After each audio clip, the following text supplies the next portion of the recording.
Good morning, everybody. Good morning, Good morning, Jesse. Curtis. Morning. Welcome to Shooting the Shelf here on the Just Shelve It YouTube channel. I'm Jesse Arnold, and with me is the one and only Curtis Ackerman. I just said, how are you doing, didn't I? No, I didn't. No, I you said said good morning. You said good morning. How are you doing tonight, But I am Curtis? also doing great, Jesse. Fantastic. Thank you. Fantastic. I see we've got quite a few people with us already. We've got Eldor. We've got Master Versal Toy Hunter, which is Eldor. We got Michael Casper. We've got this Just Shelve It guy. Lord Venger. Stephanie Orkin. And Eduardo. And Joe. Oh, and Mr. C. So, so welcome back, Mr. Mr. Up C. pretty quickly. Yep. And Joe. Hello, everyone else. Thanks for joining in. So as you guys all saw, and ladies, saw last week, we had on Mr. C, and we were talking about his dios and everything. Tonight, we have another amazing diorama maker and just all-around awesome dude, Brian Almeida. I'll click this little button. Oh, hey, Hedgehog. Hey, Brian. Oh, hey, Brian. What's going on, guys? How's everybody doing? Going great. Doing Excellent. all right. Excellent. It's always weird doing the intro here because it's not like we were just talking backstage for the past 15 minutes. It's always like, hey, how's it going? Thanks for joining us. Yeah, for real. What's your name? Who are you? How you doing? Well, as we always do right after we bring our guest on, we are going to bring up our shelf selections of the week, where Curtis and I have just found some things on the interwebs that jumped out to us in a creative fashion of some sort. So take it away, Curtis. Yeah, and I put the slides together this week, so if there's any problems, it's my fault, just so you're aware. All right. So welcome, Kevin. I'm going to try not to kick you out by accident again tonight.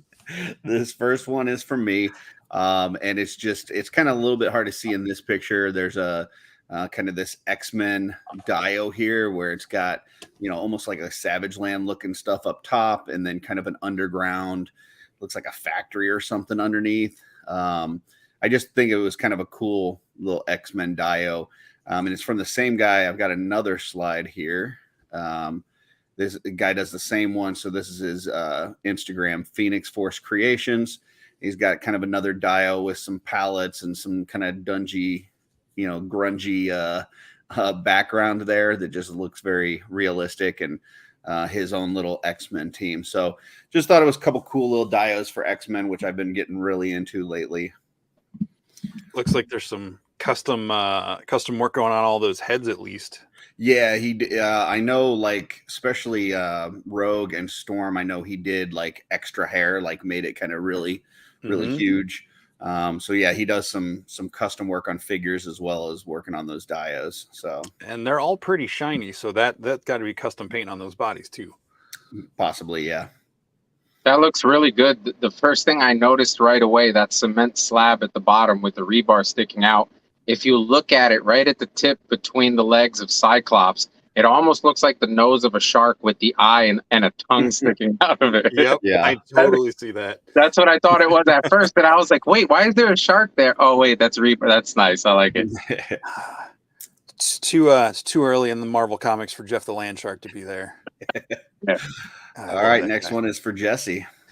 Yeah, so I saw this one on Mal2Ken on Instagram, and of course it's a critter on a goblin body, so of course it caught my attention. I believe these parts are from Legion Shop or Wolf King. I can't remember. I'm not sure. It's critters. It is Legion Shop. Yeah, I just like that.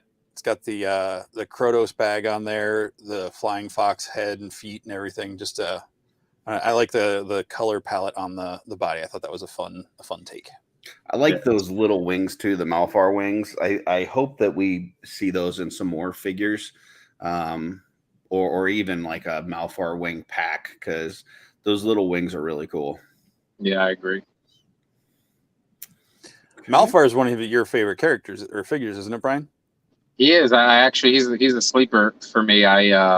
When I got him right away, obviously we know it's the same body as a lot of the other figures in that size, but the head sculpt just spoke to me. It felt like it had the right amount of detail in the right amount of places, and then just looking at it, the different ways you can change things, like with the horns and just colors. And I think that that's definitely one of the sleeper figures. He's definitely one of my favorites. Yeah, he's definitely a fun figure. Looks like we had a couple more people jump in. We got Hedgehog, we got Eric LeBron, Dave Orkin. So Eric, everybody. Mike, what's up, guys? Kevin. All right, this one is from me, and this is Star Marvel 76. And I just thought this was cool because I'd not seen this before. So he basically took this, that Superman that you see on the far left, and was trying to make an Eradicator out of it. And he used this stuff called Mordant Earth from Citadel, which I had never seen before. But he actually, if you go to his Instagram, he kind of walks through using it. And so he like painted up the arms in like these really, like he blended some oranges and yellows or whatever. And then he covered it all in this stuff. And then I guess when it dries, it cracks and the whatever's underneath shines through. So it ended up looking like this when it was done. And once again, it's probably a little hard to see here, but you can go to his Instagram for better pictures. But you can see like the orange and yellows and everything kind of coming through the cracks in that stuff. So that's I never used that stuff before. Once again, hold on, let me go back. Mordant Earth. So I'm definitely going to get some of that and try to play around with it because that seems like really cool stuff, and you can kind of get some cool effects with it. Yeah, it's a very cool thing. I've not used it myself yet, but I have used a couple Citadel technical paints, and I like the effects that they accomplish. So, yeah. So if anybody wants, like I said, check out that Star Marvel 76, and if you try it out, tag us or send us pictures of anything that you do, because I'd like to see some more of this stuff. And this one's for Jesse. I had to read the name multiple times on here because I was like breaking it down so I could sound it out. I was making it more complicated, but it's Benjamin Dewey, not Benjamin, because that's the way my mind works. But I'm a sucker for Agent Carter, and I just saw this pop up through my feed this week, and I just thought it was really cool. I love the black and white kind of retro look to it.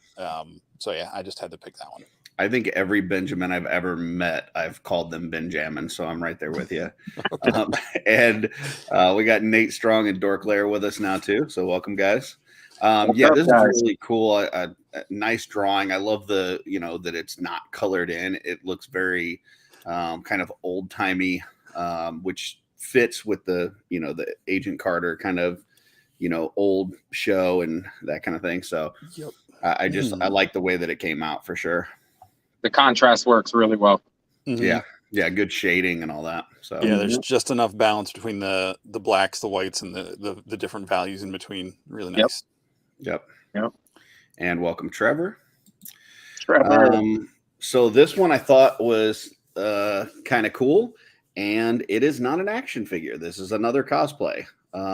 So this is Nuno Photogomes. And this is actually not the person that did the cosplay. This is they do photography for cosplay. So basically people, do their cosplay, and then I guess they go to this company and they do photos for them. So if you go to their Instagram, they've got all kinds of different photo shoots that they've done with different cosplayers. So I thought this was a cool photo. And then the next one, like this, I just thought was badass. That huge giant hammer and the electricity. And so once again, it's one of those where I looked at it at first, I thought, it looks like an action figure. And then I'm like, oh, that's cosplay. And then I kind of went to their Instagram and saw that they had a lot of different photos like this. So just another cool Instagram to check out. That's really cool. Very cool. Yeah, I like when you get like those industrial settings for stuff like this, or backgrounds that really perfect enhance the whatever the character is, and not just like, here's the glass building of the convention hall we're at. Right. It really sells it. Which is fun when you're getting more of a shot and not just the cosplay itself. Yeah. And this is Jesse's. Again, scrolling through my feed, just saw this from JV Res Punk on Instagram, and I just thought that was hella cool. Felt like, Fury Spartan kind of thing. I don't know. I think it's mostly a pop and swap and then a custom head. Had me at red. Yeah. So I like that look. Yeah, I'm So not. that was Do really you know cool. where that head's from? I feel like I've seen, I want to say Paul's Customs, but I could be wrong. If someone out in the chat knows, because some of you folks are more keen on that stuff. Yeah, I like the woven belt Mhm. across the chest. That's really cool. I Yep. think that helmet is really neat. I like the choice to go with the kind of blended purple on the top for the fin. It would have been really easy to just do like black or red and mix it in with the rest, but that contrast with the purple versus the other colors is really nice. But for me, the winner here is that woven belt on the chest. Like that's just so cool. I keep seeing that. I never tried it. I've never attempted to do that myself. I've seen a few people do. I think Jeremy's got a few that he's done like that. So yeah. And I see Douglas Tupper is in the chat now too. Welcome, Douglas. What's up, Douglas? All right. And then this is my last one. So this is, I'm going to say Connexus. And they do like miniature, like furniture and stuff. Cool. So like they've got this table and the chairs and all this kind of stuff. And this picture was actually done by Tyler Russell. Most of you may know him in the Cabal. Or Rusty Tyler. That's all the Rust Effects customs. But yeah, I guess he did this picture and then they posted it here to just kind of show some of their props, with figures. And I just think this kind of looked really cool with the round table and stuff. So check out their Instagram if you're needing some 1/12 scale table chairs, things like that. This might be a good place to go to. So. I don't know why it threw me off, but those spears in the back on that rack, I just clocked that as pool cues for a second. That's it. They just are having a meeting in a pool hall. And I mean, yeah, it just reminds me. Did you ever see that meme? Meanwhile, in Canada, which like all the people sitting around, there's like a guy in a plaid shirt and a big beard and a grizzly bear. It also kind of gave me that vibe in a fun way. I'm not trying to. This is a cool picture. It's funny that you say that because when I first looked at that, I got the vibe of an old school organ with like the pipes in the back. Like that's what I saw. But yeah, cool stuff there. So excellent. And this one's Jesse. I saw this on both Instagram and the Cabal, and I just thought it was really cool. I love when people get like that diffused light and you get the depth of the scene and stuff. So just seeing Attila up there and being all moody on his throne is just, I don't know. And it's kind of empty. I like that it has this kind of solitary vibe going on. Yeah, I like the combination of that little piece from Crashbox where it's got the two windows and the red on it. How they mix that with then the steps for where the throne's at, and just how all the red works together. Then they put the shield up on the wall as like a standard, and then just the pose and everything. Like he, in my opinion, like when I was looking at this, I looked at it, it looked like this is after maybe suffering a loss or something. Like he looks very distraught. So it really told a story, which is, I know we've said that, several times before, like, whenever a picture can tell a story, it really rings it home. Or I was waiting to see somebody use that. I was waiting to see when somebody would use that shield as something like that as a piece of decor. Cause I really think it's like, it looks really good for a shot with like armies and stuff. It's great. But like in the real world, the usage of that would probably weigh a ton, right? So I think it like looks really good as like a mantelpiece, or even like he used there. And like Curtis was saying, I look at the picture and I'm like deconstructing it in the picture because we know it's like a wall here and a wall here. But the way he made it, I feel like where's the rest of the castle, or like where's the rest of this massive building? So I like really, really good photography skills. Yeah, it's like maybe he's been forced to go to battle against his brother. Like maybe this is before they ride out to face the House of the Noble Bear for some reason. There you go. Yeah, and Eric LeBron saying the title of the shot is great. Yeah, the heavy is the head that wears the crown. Yeah, that really does catch. So I mean, it could be any number of things. Yeah, I mean, it's definitely one where, to Brian's point, like there's nobody else in the room. He's definitely by himself. This is a you know, he's definitely in some deep thought on the throne one way or another. And you know, just the pose and everything really sells this. And to Brian's point on that, using that shield, I know Joe Gonzalez did one like that where we had the 2 shields as the standards on some kind of banners. And yeah, I think that's really cool. It's a nice shield for like not being in battle. Like, I don't know, it's very practical in battle, but like if you were, you know, I don't know, having some sort of big ceremony or something and holding that shield, I could see that. But for battle purposes, I don't know that it's very practical. So, and that is it. So that was my first time putting the slides together. So well done. Hopefully that worked out well. Awesome. All right. I think I'm just going to leave the, I was going to leave the orientation that way because we're going to bring up Brian's slideshow in a minute here, but that's all right. Put you back up at the top so your face doesn't get hidden by the comments since you're the guest. Bam. Cool. Awesome batch of selections. Joe says deep thought on the throne. I do that all the time. Yeah, nobody wants to see my version of that photo. Indeed. Yeah. Which Curtis told me anytime he sees like a bust of a figure, that's what he's imagining they're doing on the lower half of the bust.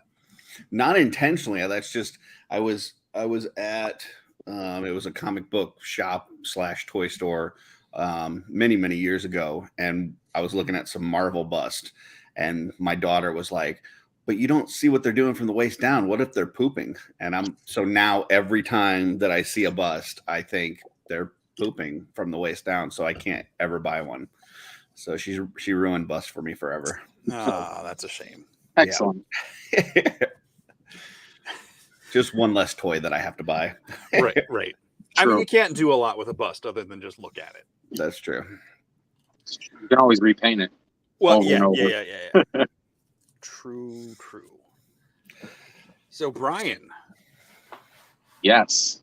You do stuff, and you don't do just Mythic Legions, and we'll get into a slideshow, which I mean, I'm pretty much going to have to just like hit the arrow constantly to get through all the pictures.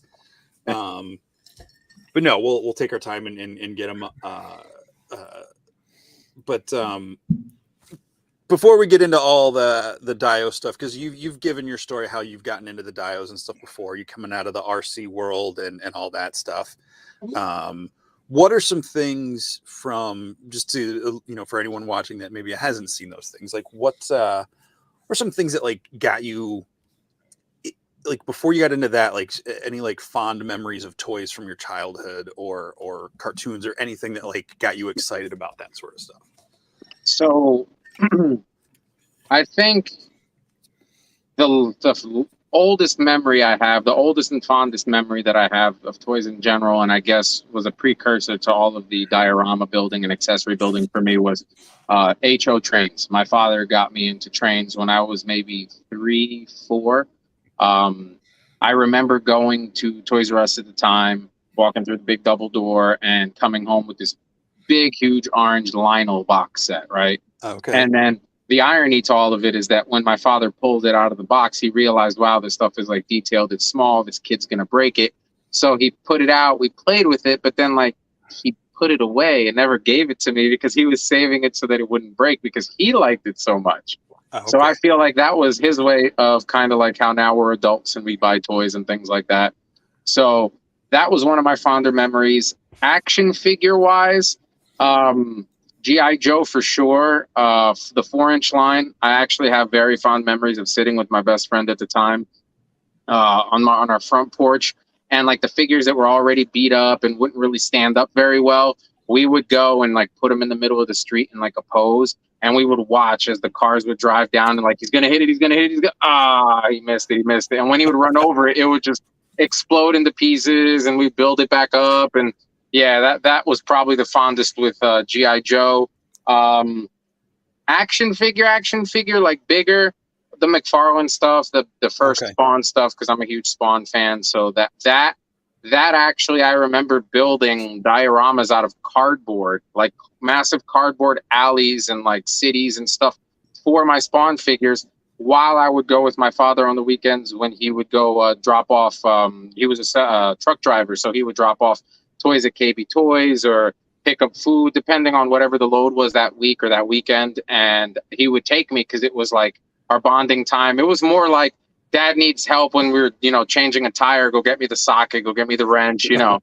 But I learned everything about the trucks, and always a plethora of cardboard inside the warehouses. To me, I see these brand new plain panels of joy that I need a box cutter and some tape.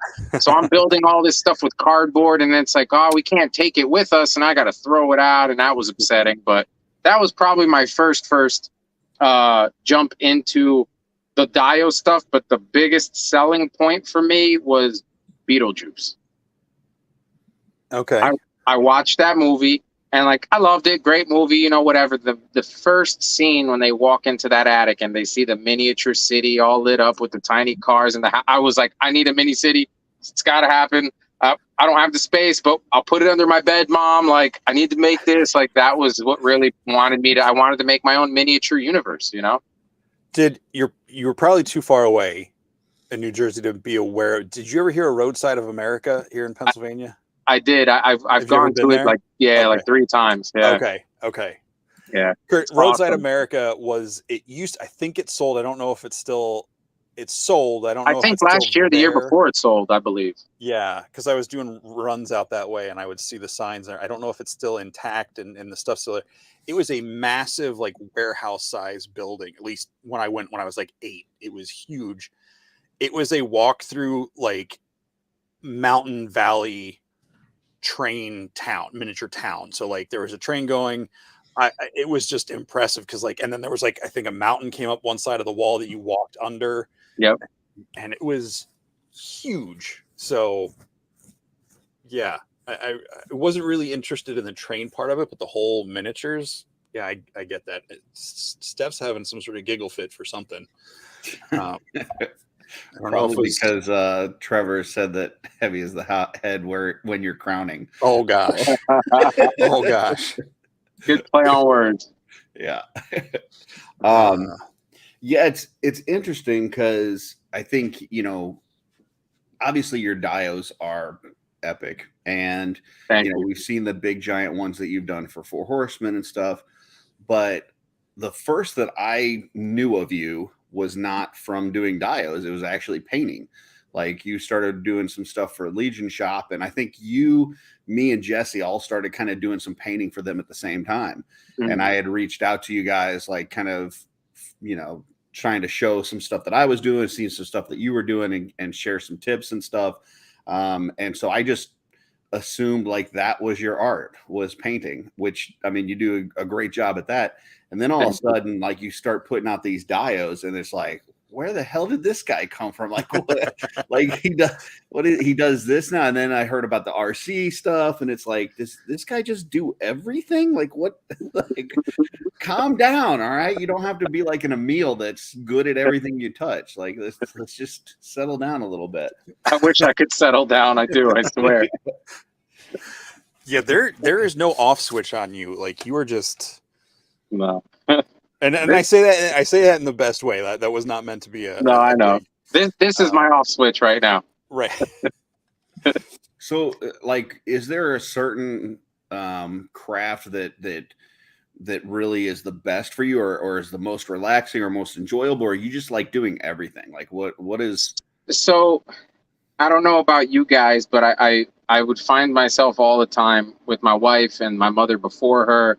Oh, Mom, I want to get these paintbrushes and these acrylic paints and these canvases because I really enjoy painting and I love painting. And, I felt like I had to explain that I really loved that, sell it and, let me do it. So I'd get the stuff, I'd paint it. And then it's oh, I just seen artwork from this person and they were doing, comic book drawing. And I'm I kind of like comic books.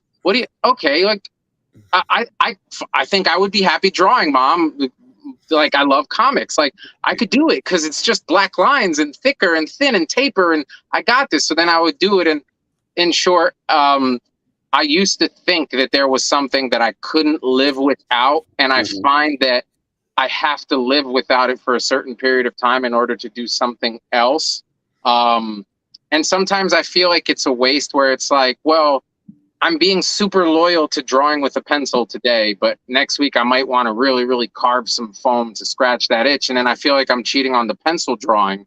So I've learned to kind of just go with the flow, but also take lessons from each thing, because I find that now a lot I'm mixing this media with this media to do this and that. And that's kind of what's making everything fresh again, because I find that a lot of stuff is repetitive, not because we're not better at something, but it's because it's really hard to do something brand new. So if I can at least present a new technique or a new way of doing an old thing or an old school way of doing stuff, then I find that, you know, most of the times you yield a pretty good end result that makes people at least talk about it, you know? Yeah. Awesome. That's a really good way to look at it. Well, and I know we're going to go into a plethora of pictures that you have. But can you talk a little bit about the challenges as you move from doing stuff that is more mythic based and, you know, ancient ruins and rocks and, you know, nature stuff, and then moving into more of a cosmic setting? Obviously, you did that huge giant thing for Cosmic Legions for the Four Horsemen, but as you start to branch into some more cosmic stuff, as that's getting ready to come out, how do your techniques in terms of doing this stuff change, or is it basically the same but just a little bit different? So the tooling in my brain definitely has to outfit for that, and the reason being because, believe it or not, with the mythic style ruins, more old school kind of medieval-esque stuff, you actually have, it's going to sound backwards, but you actually have a little more freedom with that stuff than you do with the cosmic stuff. Not in the sense where cosmic you can get away with saying, hey, this water bottle painted black is an exhaust chute, right? And in the real world, we clearly know it's a water bottle. And in mythic, you can't sell a medieval bridge unless it's a medieval bridge. But I don't have to be perfect with my cuts on my stone, and everything doesn't have to be perfect because it's, you know, it's old stone. No two stones are the same. But in the cosmic realm, you have to have these straight linear walls, these LEDs, these super crisp lines where if you mess up just a little, it won't look intentional, like, oh, that's just a break in the stone, when it was like a knife slip. It'll look like you messed it up. So it's actually twice the amount of work, because there's a whole lot more measuring and less just kind of, you know, swinging the knife per se. Gotcha. So that's probably where, like, I forget what the table is called that you use on the phone. What's that called? The Proxon. The Proxon. That's probably where the Proxon comes in really handy, as opposed to like with Mythic. I'm watching you the other day with that throne you're making, and you were doing like a lot of razor cuts and stuff that's really more kind of feeling how you want it to look, as organic, opposed to making it very, you know, like you said, linear and absolutely. perfect. Absolutely. But with the Proxon, you still need, when it comes to that, you need to have all of your jigs. That's one piece of advice I tell everyone: invest in all of those fancy circle jigs and straight line jigs and all that stuff, because it's so hot. It's literally like a hot knife through butter. So when you're going through, if you think that your hand is steady, let me tell you, I try on purpose all the time. It's like a competition with myself. Like, I'm going to do it. I'm going to do it. I'm going to do it. And you get towards the end and you're like, oh man, because it literally, it's almost, I try to tell people, it's like, put a piece of butter, cut the slice of your square butter, put it on your hot pan in the middle, and try to balance it in the middle the whole time. That's how it is with cutting a Proxon without the guide help. So do yourselves the favor, get some assist, get some help, or somebody holding something for you, because it's going to drive you crazy trying to get perfect cuts. This is why I am not going to venture into making cosmic dios unless it's cosmic space ruins. That True. I just have to put weird squiggly lines instead of. That's actually, it's funny you mention that, because that's actually something that I try to sell people on all the time is your cosmic dio won't necessarily work for your mythic figures, but your mythic dios will 100% work with your cosmic figures, because they could be traveling in time. They can be flying back to ruined Earth. I mean, there's a plethora of stories that are plausible, right? But you're not really going to see, you know, a gladiator in a spaceship, you know, duking it out, you know, like without it being something super creative that you did type of deal, you know? I'm waiting for someone to do an Exo Man of War when the cosmic stuff hits. Nice. Because at least the last version I read of that, where he was like I don't know if he was a Roman or they were fighting against the Romans, and then like a spaceship landed and like took these guys from like ancient Rome, ancient Greece time, and like so he's like having to adapt to a spacesuit and the fact that space exists back then. Nice. Anyway, so you want to dive into these pictures? Let's do it. Sounds like a plan. All right, let's slide Brian up to the top. And a quick welcome to Greg, formerly the Brute Scale, Ostradamus, Dawn, and I should probably know who this person is at the bottom, but I don't know how to read that. Thank you for being here. Come on, Jesse, you can't read that? No, I can barely read English. Come on. Yeah, I got nothing on that one. So, Do Art Studios. That's the correct pronunciation, right? Yes, sir. Like you're doing art, which That's I it. loved when you set that up. So that's nice to remember. Yep. Let's jump into it. So I started with, since when you started off doing the Dio and the smaller scale stuff, it was for like RC cars and that whole world, correct? Yep. So this was actually one of those. This was one of those 1/14 scale roadside trailers that you would see whenever there's construction or anything like that. And this was actually one of the ways of utilizing something that exists in every day and putting it into a different type of use. And for example, this road sign actually works. It's programmable, so you can have it say whatever you want. This actual one was Bluetooth, and you can actually take your stylus or your finger on your phone and draw based off of the dots that were available and have that drawing pop up on these as well, which is really cool. Oh, wow. And do either one of you want to take a guess as to what you think that is made out of, those signs are? No idea. I know I'll be wrong. They're the electronic name tags. Electronic name tags. Yeah, so if you go on Amazon, you'll look up electronic name tags. They have a little bobby pin, and it's just that little square. And Oh my gosh, yeah. Yeah, like they also made belt buckles back in the day and all that kind of stuff with it. So I was like, you know what? Maybe if I could find them relatively cheap. So, we go on like AliExpress or whatever, and I found like 20 or 50 of these things for a decent price. I ordered them, and I designed and printed everything around it to basically encompass them. And on the side, there's an access panel so you could charge them and you can like do the programming and whatever. But it was a pretty good seller, and it worked out. And a lot of people got it just as desk pieces, or like it's programmable. So like sky's the limit, right? Yeah. So for people like myself who don't understand 1/14 scale, that's what you said, right? Yep. What scale is that? So 1/14 scale is a scale under what we're used to with Mythic. It's basically the easiest way I tell people scale-wise is to literally take that last number, and that's what you're dividing the real world size by. So let's say, for argument's sake, let's say that this is 14 feet long in real life, and you bring it down to 14 scale, it would be 1 inch. Or no, 1 foot, I'm sorry. You know what I mean? So okay. you're dividing it based off of that number. So like this, for example, is about 6.5, 7 inches wide, about 7 inches tall, and about 7.5, 8 inches long. Okay. So this is this more for like the RC stuff, or? So yeah, this particular use, I would go and do shows at conventions where we would, and this is very popular overseas in Germany and Europe, where we'll set up for a whole week like actual little mini dirt roads and bring construction equipment, excavators, dump trucks, little pickups, all that stuff in the same scale. So this trailer could either be pulled by like a pickup where you're driving on the road, or they would have this set up strategically on the side of the road where the dump truck's going to do its thing. And it's just for aesthetics, for the video purpose and all that stuff. Okay. Very cool. Mm-hmm. Wow. That was totally real. Thank you. That was a dumpster that I designed, like a desk dumpster, basically, same scale.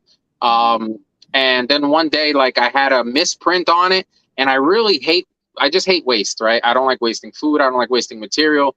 And it had the misprint, and I was like, man, I really don't want to throw it out because the rest of it looks so good, but I can't sell it to a customer. So then I was like, well, why don't I just weather it and finish beating the crap out of it and like see what I can do with it? And that's what happened. I mean, you made it look like it's actually, I mean, like the rubber top lid and the metal like dings and rusting away. Like that's phenomenal. Thank you. I love weathering stuff. I think that's probably one of my favorite things to do is make things look old. Yeah, even like the rust and everything. Yeah, that looks great. And get your tetanus. I like the like on the sides where the forks would grab it. Because I've worked with enough drivers to know they're gonna ding the hell out of that side there. Yeah. And you've even got it there where they've hit the wrong spot with the forks and dinged it up. Yep. Yeah, that's great.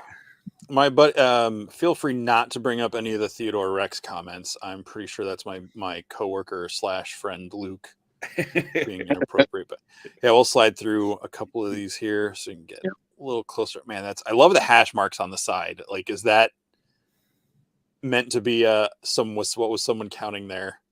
Oh yeah, everything on it is intentional. The actual imperfection that I was talking about, if you look at the corner, right where the fork would go all the way at the bottom by where the wheel is, you'll see that the green almost looks like it's a different green from the rest of it. That's kind of where like it's split off of the build plate. Gotcha. Yeah. So I might have to silence my mic if I go quiet. It's just because the fire trucks are pulling out from across the street. All right. All right. Raccoons probably live in there. Yeah. I'm starting off with all the kind of the RC world stuff first. Yep. This is just really cool. And this is in that same scale? No, this is actually 1/24th scale. So it's actually twice as smaller. So a standard car for this size would be about 8 inches long. Okay. Yep. Wow. Yeah. So like a human in this scale is about 2.5 inches tall. So that guy right there, I actually sculpted him just from pictures. That's Nakai-san, and he's the owner of that building, which is the RWB building in Japan. And for those of you who don't know, he's the guy that a lot of people fly out to have their Porsches customized and wide-bodied and done all of that really cool stuff. And it's like an art, right? Like they have documentaries and stuff where they pay him, I think it's like 10 grand. He comes out, he measures, he cuts everything, flies back to Japan, hand makes a custom one-off piece of fiberglass, a body kit for the car, ships it over, flies back over, does all the work, requires a certain amount of cigarettes, a certain brand, and like a certain beer, and then I think it's like another 30,000 on top of that. But he leaves you with like these beautiful, beautiful looking wide body Porsches with like lips on the rims that you can fit your head in type of deal. And I was building a miniature functioning Porsche for my little drift course, and I just got the bug to really do some architectural work, and I built his entire building based off of pictures from snapshots from a video on YouTube from a fan going and recording the whole thing. So it would be like, as soon as he would pan to the left, I would pause it, take the snapshot, and built it that way. And I actually did a bunch of videos I haven't uploaded yet, but basically showing the whole build process. Like all of that tin siding is actual, it's called tooling foil. It's basically just aluminum foil, but it's a lot thicker gauge where you can mold it and stuff.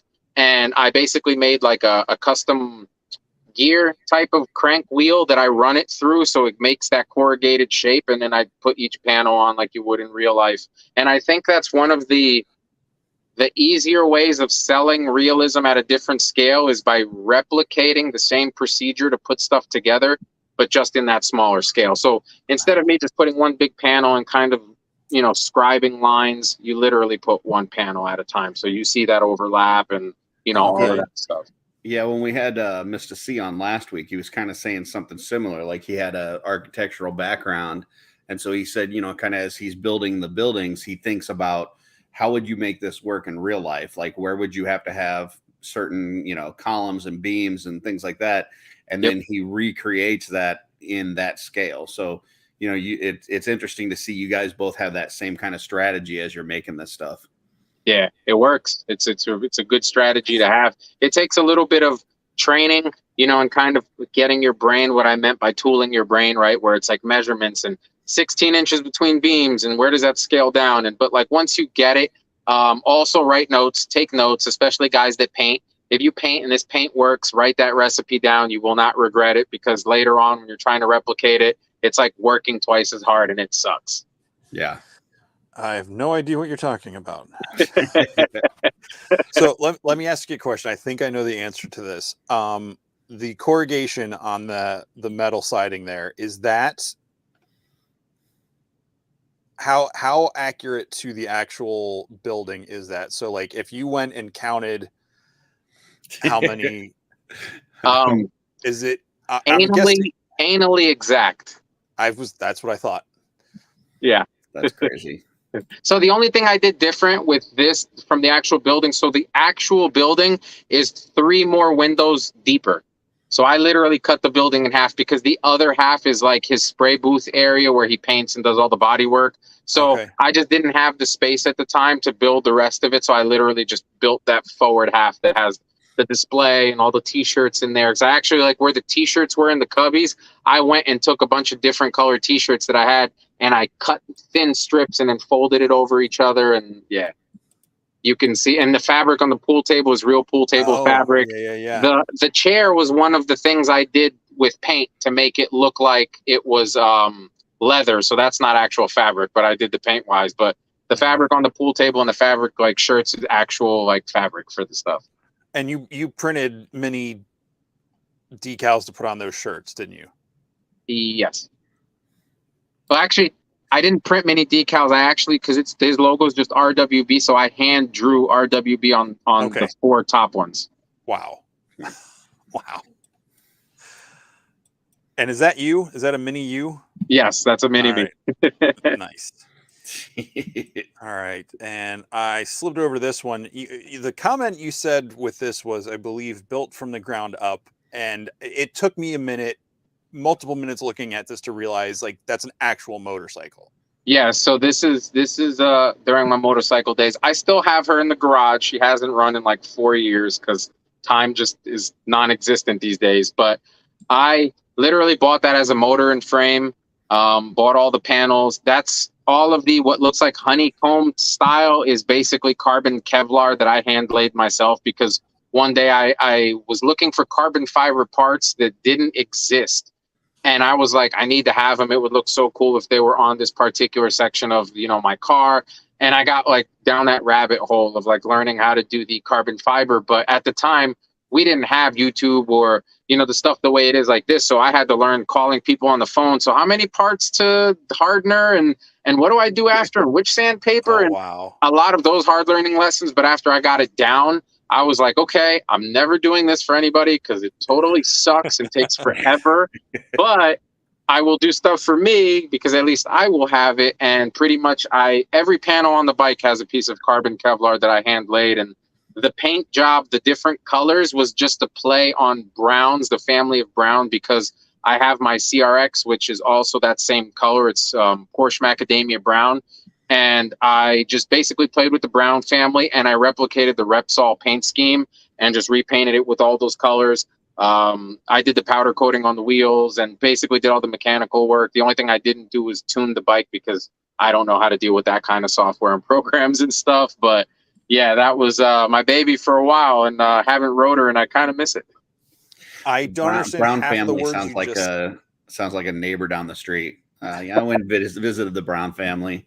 Yeah. They had a barbecue this weekend. So Yeah.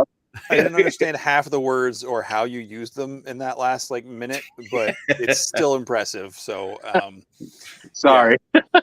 We got to bring this one up, and I know Curtis flagged another comment earlier. We'll get back to that one eventually, but the gentleman that owns that shop, has he seen the Dio? I don't think so. Okay. At least not that I know of. I never got reached out by anybody. Okay. I did post it in multiple places back then. And you sent this one a while ago. So that's actually the CRX that I was talking about. You'll see the brown color on it too that they share. But that particular picture was I redid the engine bay completely with BK, my best friend, which a lot of you guys probably know in the Cabal. And he helped me with this build tremendously. He dealt with all of my, the BS that comes with building stuff and messing things up and redoing it. And I learned how to weld doing this, the engine bay, because obviously in the back, it's not supposed to be flat, right? We do that to make it look clean and prettier. This thing has just one engine harness that runs through that bottom hole. Everything else is tucked away. And that engine bay, I actually hand drew the cranks, the cam pulleys, basically the internals of the motor on the top to give you that appearance that you're looking into the motor, but you're not. Basically, that's what that is. Wow. Incredibly realistic. Thank you. Yeah, I've never seen the interior of a car look like engine look that nice and clean. So I can drive it. It does drive that way, but we do keep it clean. That's amazing. Thank you. All right, now we're getting into stuff that I know a lot of the folks out in the chat are a little more familiar with, at least that I know of. Not that they don't. I saw this one at LegionsCon last year. Yep, that was Jeremy's little DTOF Dio I did for him. Little paradise. This thing's great. Like, I totally see like the Kitsune or one of the fuzz monks living in here or something. Or I love this one. Yeah, I really enjoyed doing this piece. Like when he basically gave me like an idea, kind of like what he wanted to do in the different levels, but he pretty much gave me freedom reign with everything. So I really wanted to kind of make it multidimensional. And one of the things about when I do the dios is I'm not a fan of leaving them unfinished, other than on the bottom, of course. So I like to do it where if he decided he wanted to turn it around and get a different angle shot, he has, as a photographer, you get more use out of your dio versus just that one dimension. You can do a lot more with it and thus get more value from it, Yes, I want to say my catchphrase, but I totally understand what you mean, and that is amazing. Thank you. What is your catchphrase?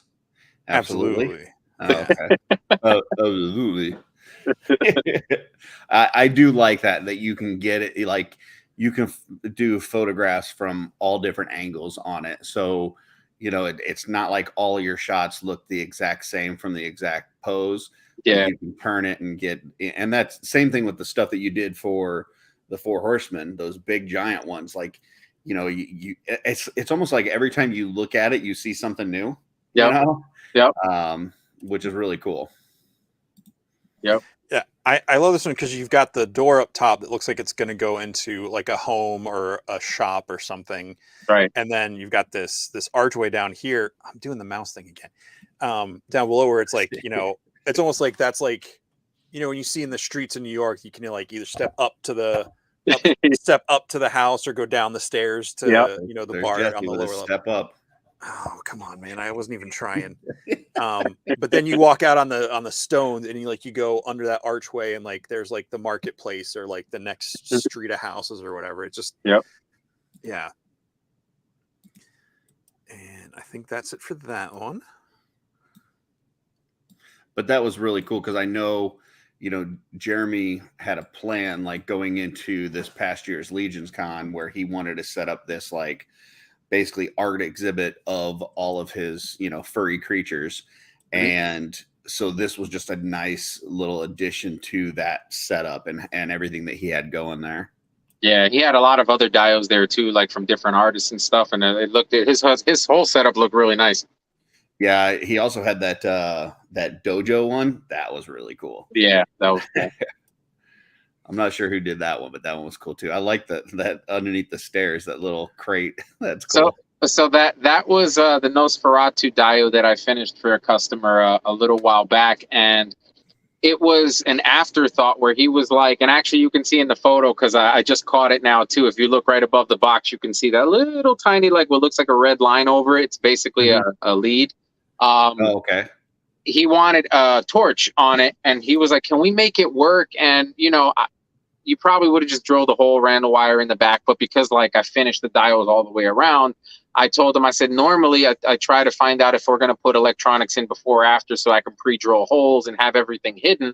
But since it was like an afterthought, I was like, you know what? I can play it off with the moss, and I'll build you a really cool like handmade wooden crate that'll house the 9-volt battery inside of it. And If you want it seen, you pull it out like I did in the picture. But if not, he can slide it fully all the way in, and you won't see anything, and you'll have still power to that light. That's amazing. That's really cool. Thank you. And those were individual bricks, like one by one. I was gonna say you don't just etch them into the wall, like you do it like for real. Yeah, and listen, there are definitely times for you to do like a full piece etched and stuff like that. But like for this particular one, I really wanted to sell that dungeon that should probably be falling apart, but somehow isn't type of look. Yeah. I do like, and I understand what you were saying earlier as far as with the mythic stuff, because it's like, even if you do a cut that's a little different than what you wanted it to look like, it works because rocks are all different. They're not the same. And so I love all the little different nicks and scratches and cuts, and it just makes the realism even better. And then putting the moss in those sections that are more open is really cool as well. Yeah, thank you. I'm doing with the mouse again. To the left of the door where you see the hole in the wall, like that crack. Mm-hmm. It's like you measured out the full brick and then sculpted it away, didn't? Because the way the lines stagger, for each layer of brick, like you would have had to known where that is, so you didn't put it in the wrong spot on the other side. So as I'm putting it on, I'm kind of breaking it as I go, but making it where it does make sense, right? Because you don't want the hole to kind of like mix match and stuff like that. So that's definitely, but in my mind, I have an idea that I want some sort of a hole there. Like that window was an idea that I decided to put in because the customer originally just wanted like the dungeon, but I really wanted to sell that look because the figure had that pose where he's like burned in the face and the hand. So I'm like, well, where does that sunlight come from? So I figured, cool, a boarded up window that's not perfectly boarded up, and somehow it still came through and burned his hands and stuff. So, mentally I kind of already had an idea. It's not until I really get to that point where I'm like, okay, this will be a window versus this will just be like a hole, Yeah. Yeah, and like I got that's what this was, but like I didn't put the thought behind the building it that way when I looked at it. So Yeah. Another thing too, so I used to either like buy hinges, like dollhouse hinges, or even like sometimes you get those like ornate hinges from Home Depot or Lowe's that end up working for the scale. But I found that you're limited to the ones you have. And a lot of times, you don't have to make the door open, but I feel like it's a really cool addition, and just it adds to being able to do different things with it. So what I've developed is I've been designing my own hinges. That's basically, we can call that like a medieval door kit, where it's those hinges, the little eyepiece for both sides, and the door handle for both sides. And it comes with all the pins. And if you look at the hinge itself, there's a stainless steel L pin that I fabricate. So you can actually pull the L pins off like a real door and slide the hinge completely off and have the one bolted to the wall and the one bolted to the door. And I've been developing a handful of different styles in the right scale so that I can make it available and sell it to all the Dio guys who want a solution to be able to say, hey, I would like to put, this type of door hinge on this door because it looks the part, or just have an easy way to open the stuff up. So that's something I'm going to, have available to guys. When you say you're making that, what is that made out of? Like what kind of material? So it's actually 3D printed. So my technique for making it look like it's, I guess, beat up steel or like old school iron type of deal. It's super easy. I do recommend that people wear a mask. Is you print it, and like when you print something, usually on the side you'll see like the print lines. It's normal, and then on the top you'll see that it's smooth. But if you look at an angle, you can see where it kind of went back and forth, right? So what I do is after it's been printed, I'll take my hot iron with like a little spatula blade on it, and I'll sort of like I'm icing the cake, where I'm melting just that top layer and just doing that sporadically in all different places, but not enough to distort it, just enough to melt that top layer. You eliminate all the print lines and you get that nice wavy kind of metal look when you start your dry brush, and it really sells that look. It's the same technique I used on the big hinges for the Horsemen's opening doors on the Mythic Castle. Wow. Gotcha. So it's 3D printed, but it's actually a working hinge that opens and shuts. Yes. with stainless steel parts. Yep. Incredible. Thank you. Oh, perfect Ursius. timing. This I was trying to remember the other day who did a bear like this, and so when you sent the pictures, I was like, it's Brian, because I'm working on a Vox Machina crew, and I want an armored bear for my Vox Machina crew. So the first person who did a bear was that I saw it from was Nikki Nicole. She painted the bear. Well, the first person to do the bear was Anthony Noble Bear, and then I believe Nikki Nicole painted it for him, and it was like bluish colors. And I saw it, and I was like, oh my god, Atlas, he's my favorite. He needs a bear. Let's go. And I begged Anthony. I'm like, dude, just tell me how much. Like, I need one. So he finally sent me one, and it had like a few little defects and stuff. And he was like, dude, like, do whatever you want with it. Like, have fun. And I was like, dude, this is perfect. That's not a defect. That's actually going to work great. So it came with 3 horns. There was one in the middle, and like it had some squiggly lines, like artwork. And I just wasn't feeling all that extra stuff. So I grinded a lot of it down, gave it some battle damage, and, really just gave it that gold look to match Magnus's gold, but with Atlas's head and a few other like black and red variations on the armor, and kind of paired them together. And I can't wait till the Horsemen give us like a fully articulated version of a bear, man. Like that, I'm going to be so happy when that happens. Absolutely. That would be awesome, great. Man. Like that mouth is just like. Oh, you reminded me, the mouth. So it has the tongue, it has the teeth, but then it's just like flat. It doesn't have like the ribs on the roof of the mouth. It doesn't have any detail. So like all of the detail that's there that looks like ribs or that looks like the throat, like I hand painted all of that with like my brush work. And like I had so much fun doing that. At first I was like, man, I'm gonna hate this because it looks so flat, and I just don't want to make it black. But I really enjoy doing that because it's just another it's just another way of practicing the techniques and really selling that highlight, low light to get the 3D effect out of it. And it was just really fun. That's crazy. That's really cool. I like in that shot there the way that Dio looks. Like it's so. With the path and the way you've got the greenery looks so natural and to scale. Thank you. Yeah, that's awesome. Especially with the different lighting between the 2 shots, between this one and the next one. Mm-hmm. That was me trying to get my best Trevor and Nate on, but me pictures aren't that good. I'm not that good. Yeah, that looks awesome. This, I think. We might have messaged once or twice, but when I started seeing you posting this, I was like, oh, hold up. like this war mammoth really got my attention because, I mean, woolly mammoths are awesome, but. What got my attention, if you go back to that last slide, like, I don't know if you guys remember when we were kids and you had like the blocks where it had that elephant head that would plug into, you know what I'm talking about? Yeah. Yep. It looked just like that. So when I saw this, I was like, okay. That's like when we were kids, only a more up-to-date and realistic version. Mm-hmm. Yeah. Yeah. I mean, come on. Like with the fur and did you kill a teddy bear to get that fur?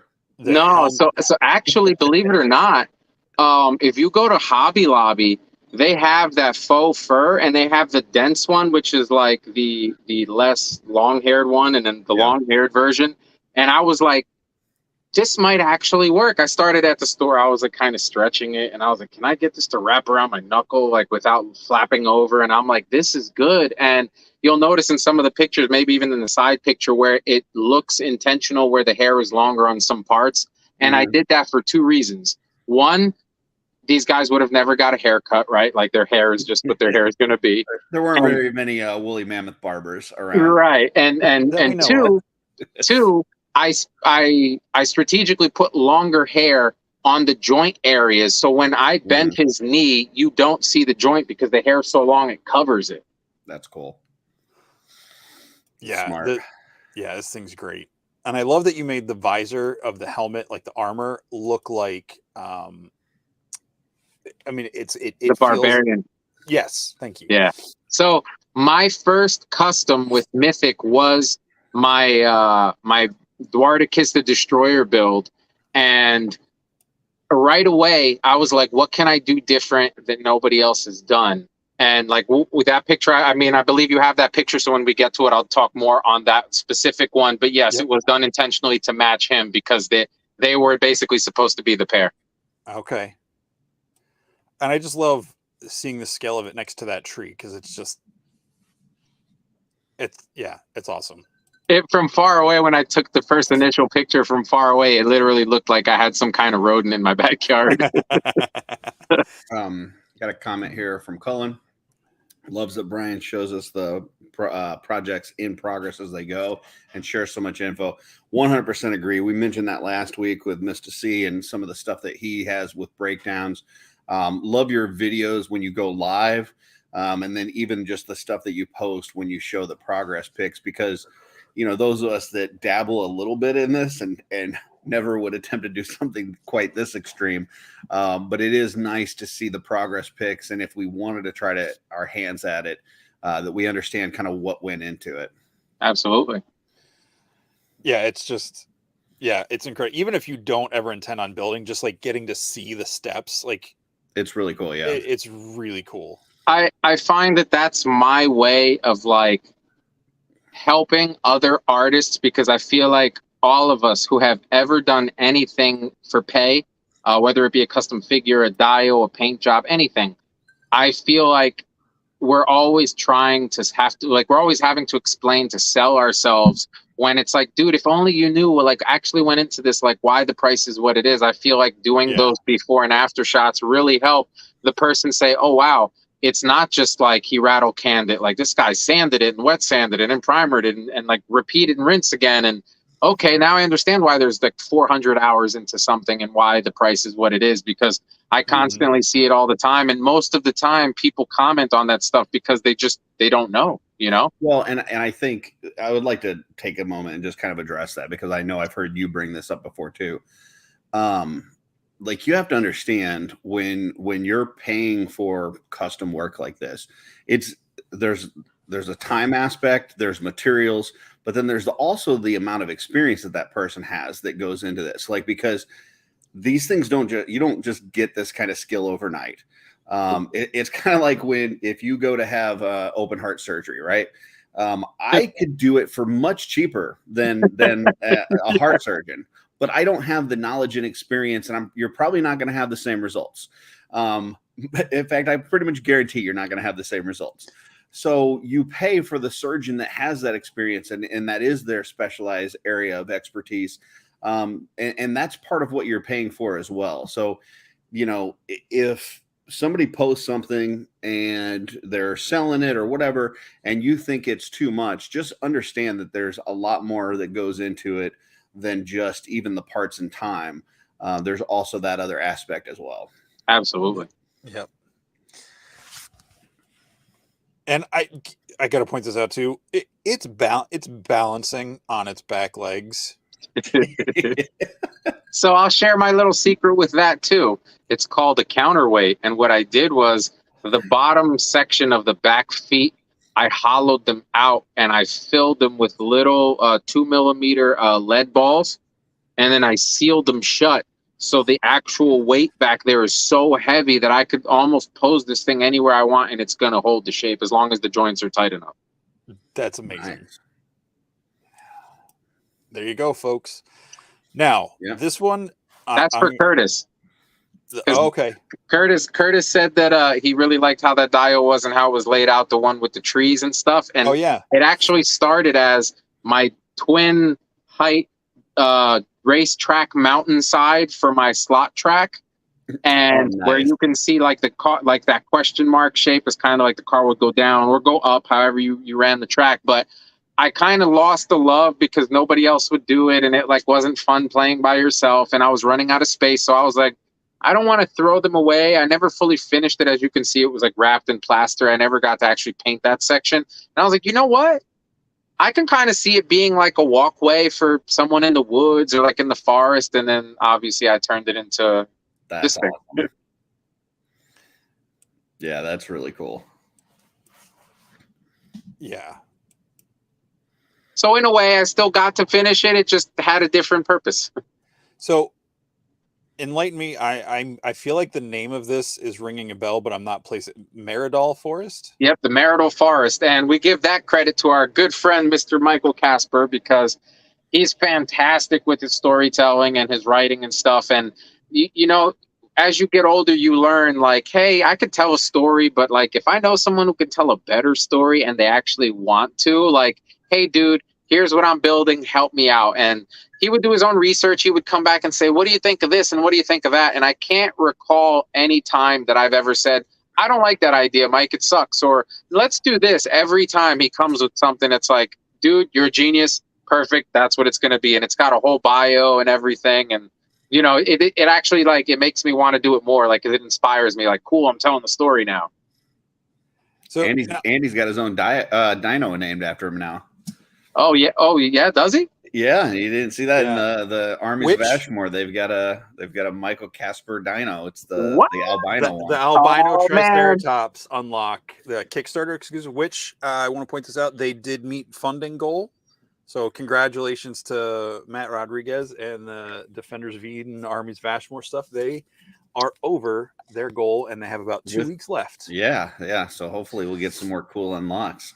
I did put that in my make sure to order list, because I'm not a huge like dinosaur like, I think they're cool. Smaller ones. No, like I just dinosaurs as a whole.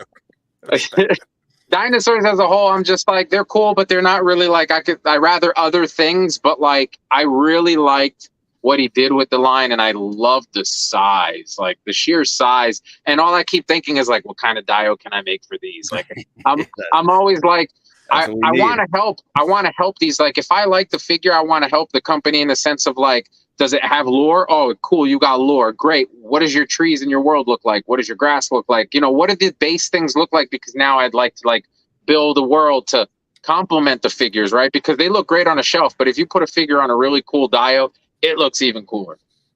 Yeah, absolutely. There is a comic you can use for reference, even though the dinos aren't huge in it in the first couple issues. They are there. Oh man, I didn't know Casper got one, man. That makes me so happy. Now I definitely got to get that. Greg says dinosaurs don't exist on Brian's flat Earth.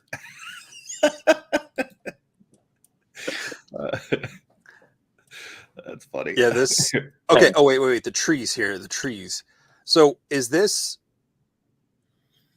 You don't have to go through the whole process. Is this like stuff that you've just whittled down and shaped to make it roundish, or did you like make? So I literally, I'll take the foam and I'll glue it together, kind of like how you would with the wood, right? And then I whittle it down in the same process that I did with the throne, where I'm just sitting there and like whittling it down. But then I take my hot knife and I literally score, you know, the veins, the roots, all that stuff, and at the bottom I hollow it out for the same reason. I counterweight it.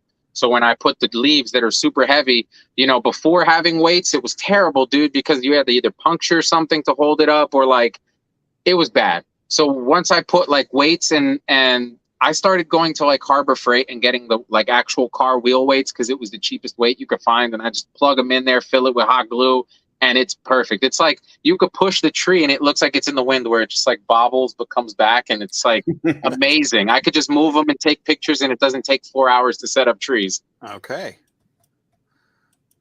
Very nice. That brings up, I had put a comment in earlier that we starred. This is from Stephanie. She says, Brian, have you ever thought of or talked about the possibility of doing a live demo such as at LegionsCon on dio building? That would be dope. It'd be a beautiful thing. So I know they had like breakout sessions last year, and, you know, just some of the things that you're talking about, like, you know, hollowing this stuff out and putting weights in it and just different techniques that you use. Your live streams are great, but yeah, seeing things in person or being able to kind of get hands-on and doing it with you would be really cool. I would definitely be down. Thought about? I would definitely be down with that, because that actually falls in line with, originally I wanted to do some sort of like a Patreon, or even, you know, where I can offer like one-on-one video lessons with, you know, the higher patrons, and, you know, kind of like have that level and stuff. But it's really hard, because it's like, I feel like within that hour and a half, I didn't show you enough, right? Like, I feel like I'm racing, because I'm like, people are so used to in a 5-minute span seeing start to finish because it's sped like 1,000%, that when you're doing it in real time, it's like, what can I do that will incorporate all of these techniques within that hour so that you really just like get a plethora of information hitting you.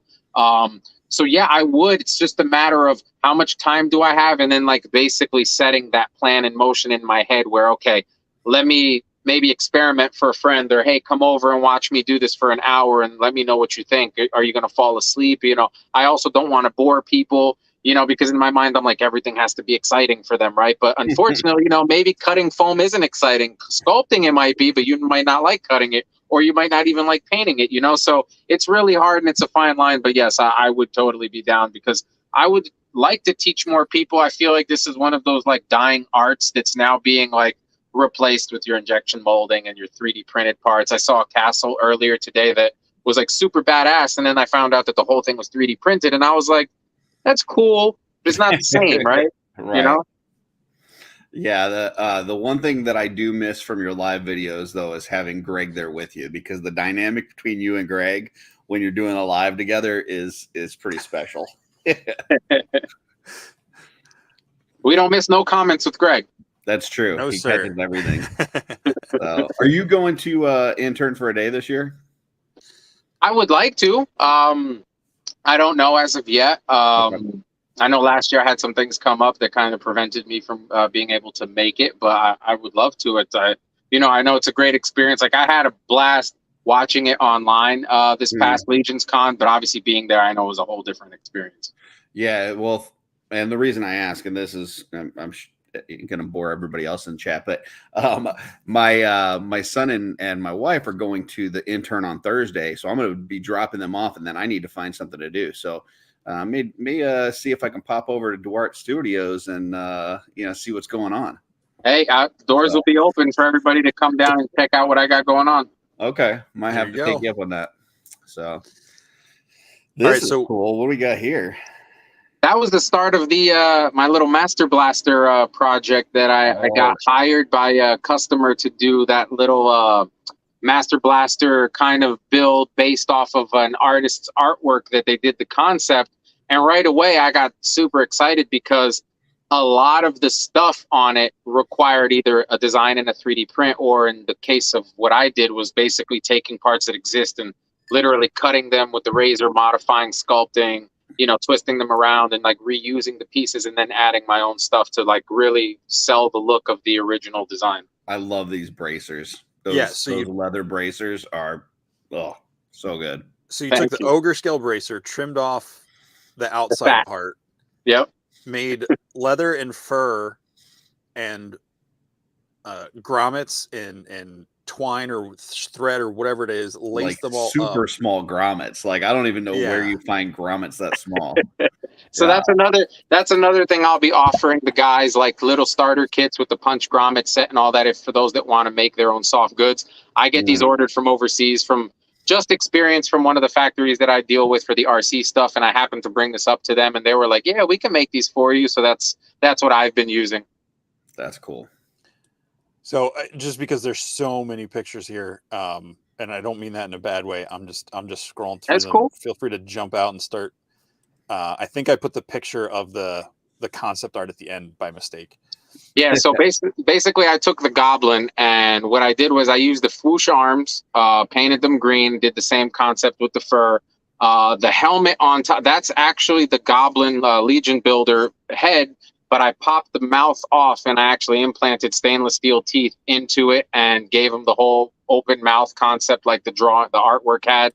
I did the sculpt work on the top to kind of give it that dome look. And all right, roll back a second. Put in stainless steel teeth. Explain. What does that mean? What does that process look like? So basically, it's like a dentist, right? Like, you'll see his mouth's open, and I kind of put little dots where I want the teeth to be, and I get 0.30 gauge piano wire.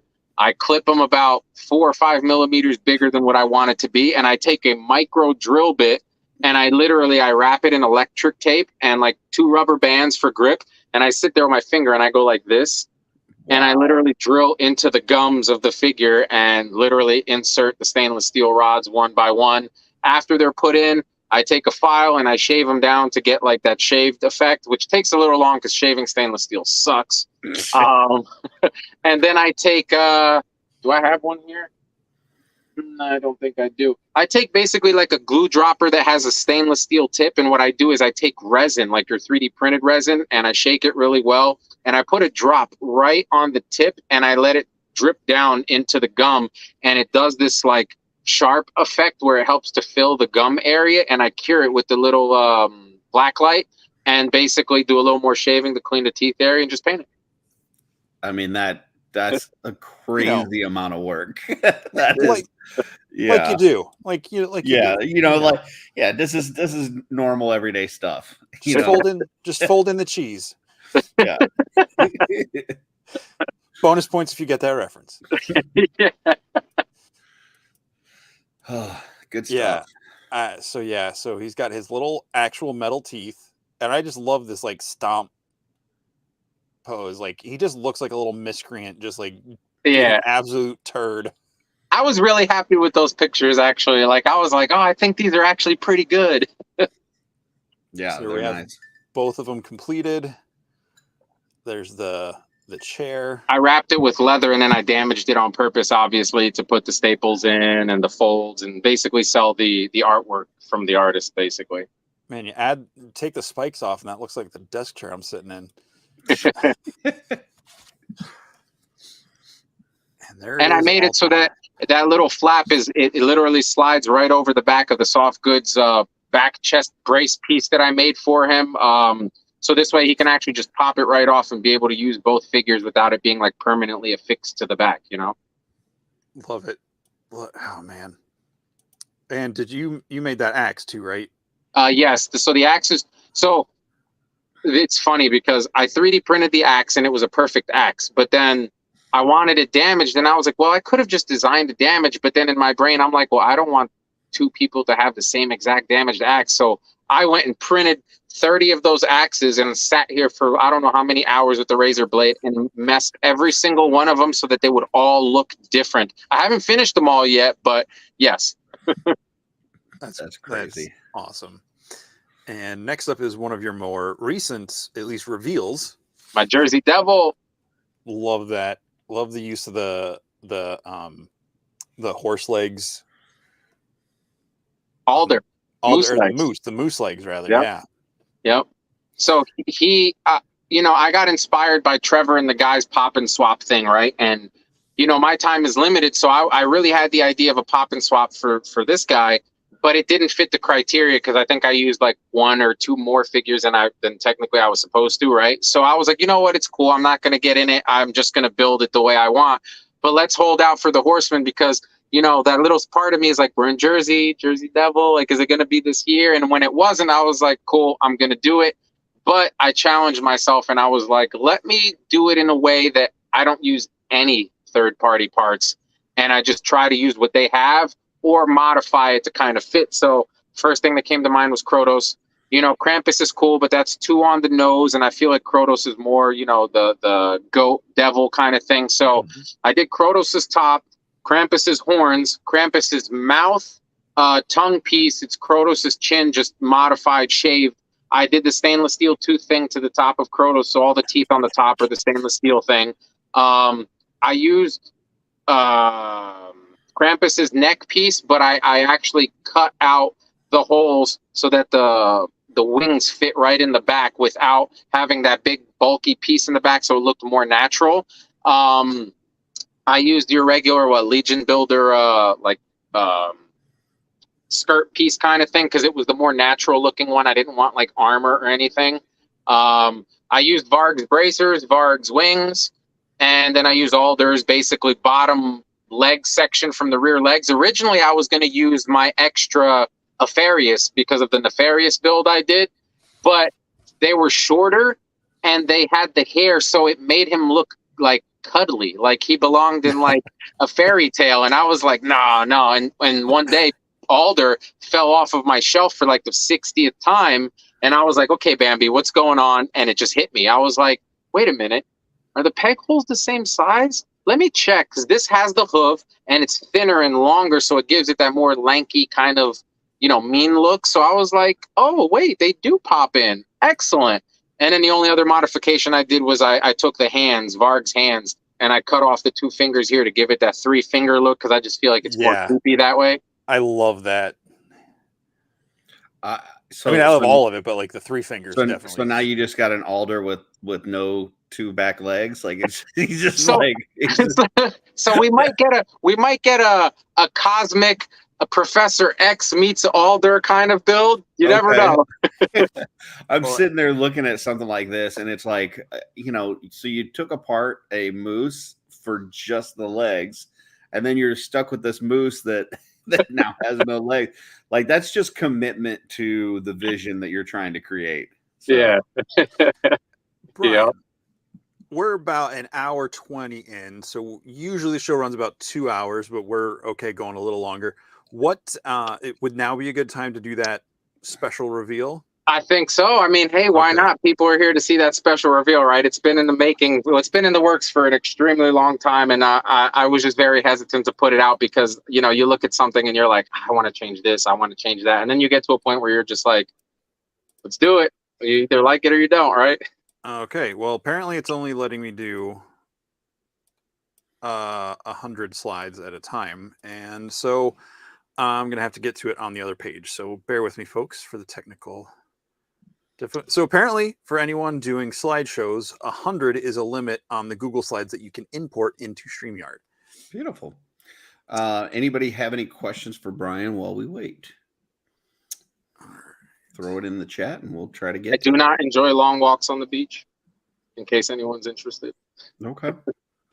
All right. Probably because the beaches that you're at are not the nicest. No, not at all. Not even a little bit.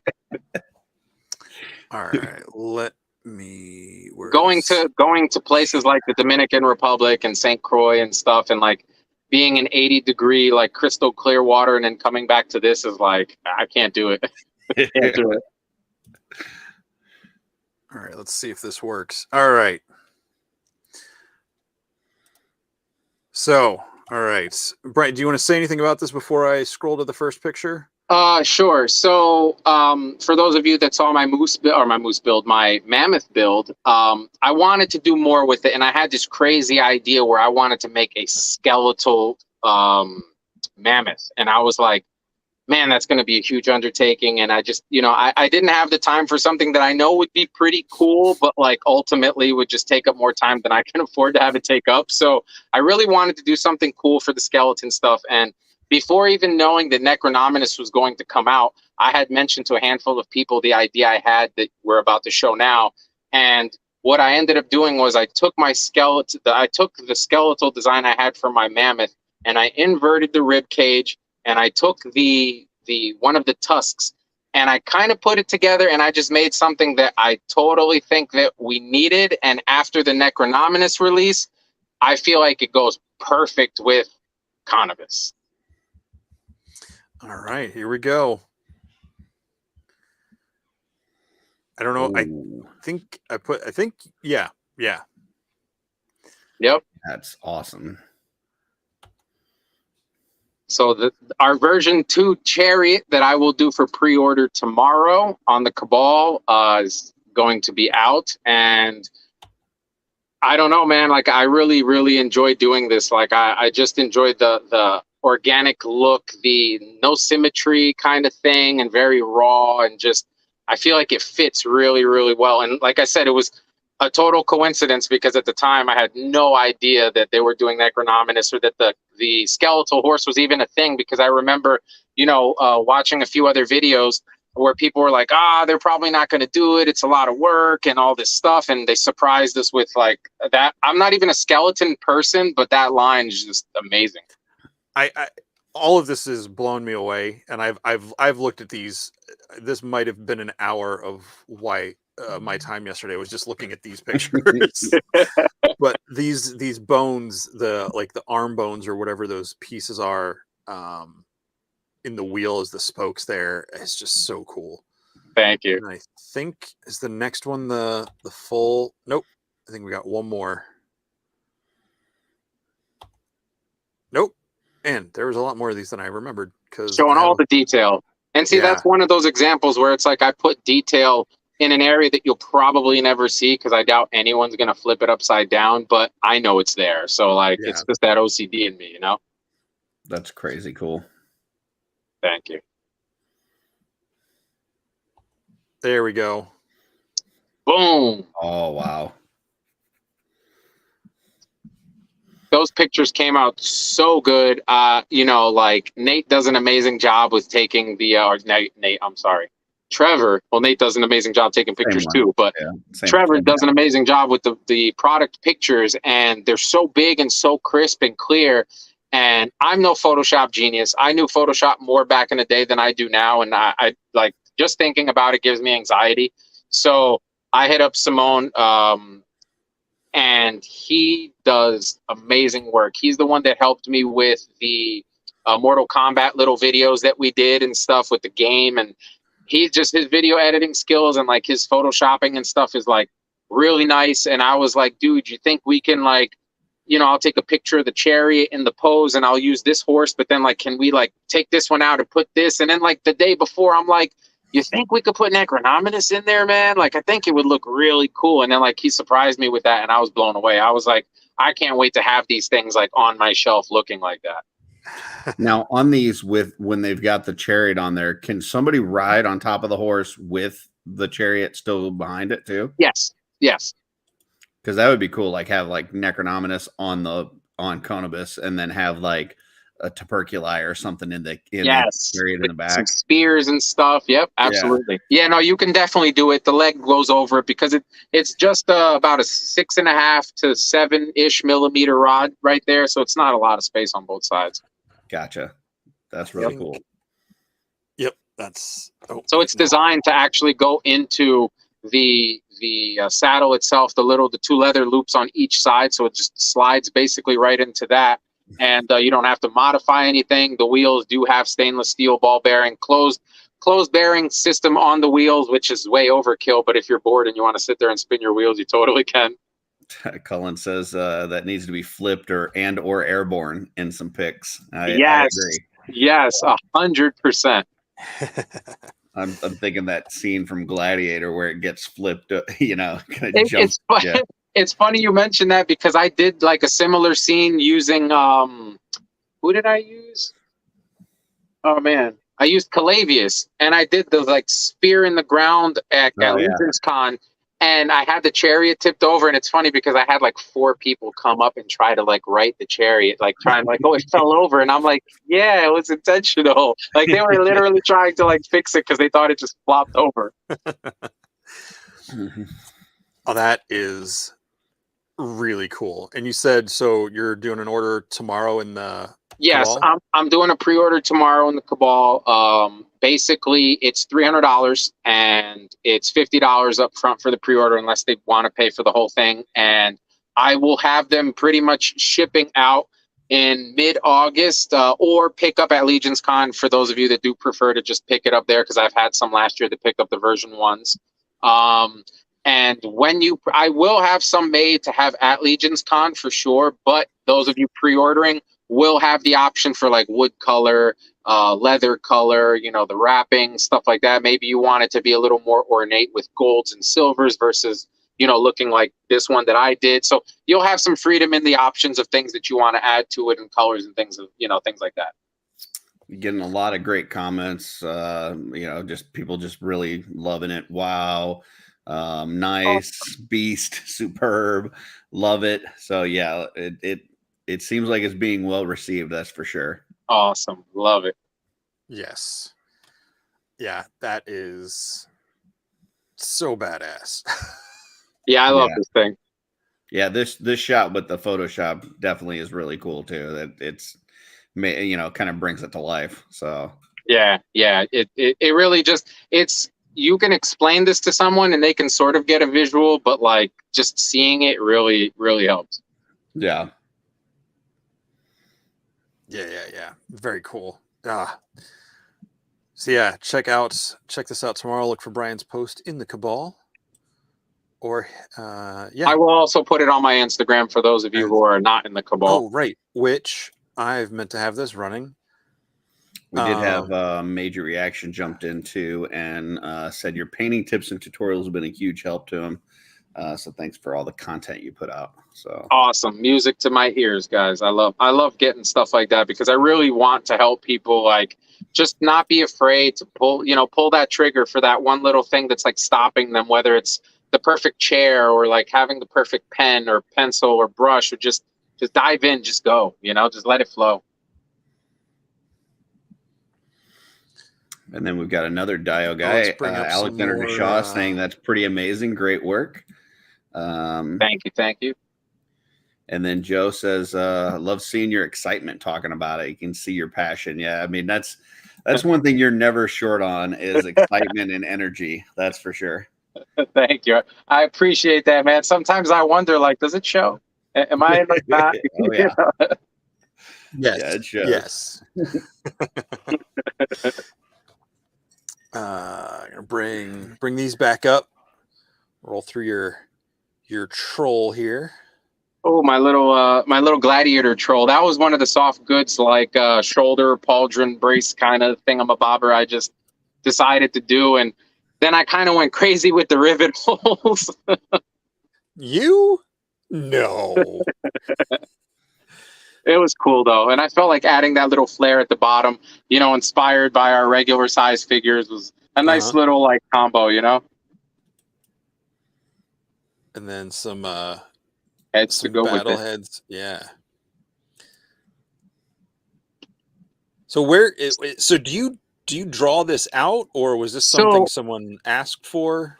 So that particular piece, the customer, so normally you reach out and say, hey, I'd like to build X, Y, and Z. And I usually ask questions. How big? How much space do you have? Is there a budget you're trying to stay within, etc.?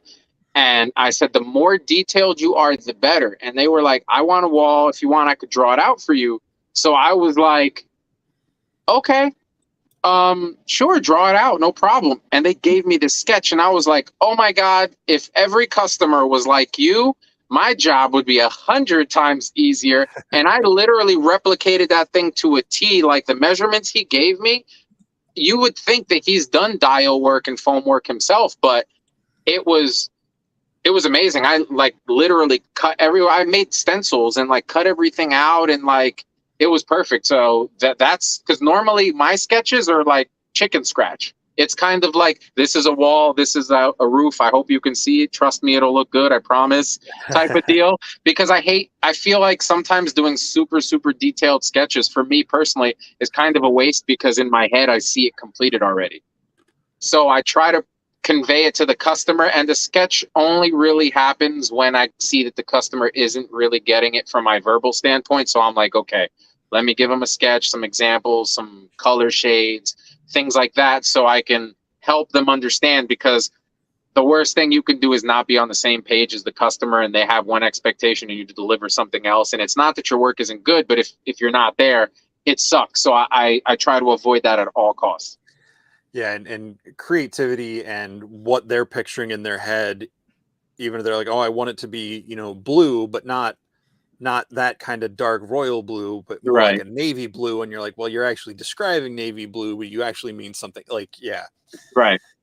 And you nailed it. Like, that looks like someone just pushed that drawing out into 3 dimensions, fully rendered. Like, thank you. You got Eric LeBron says he just sent you a down payment for the cart, so you're already making sales.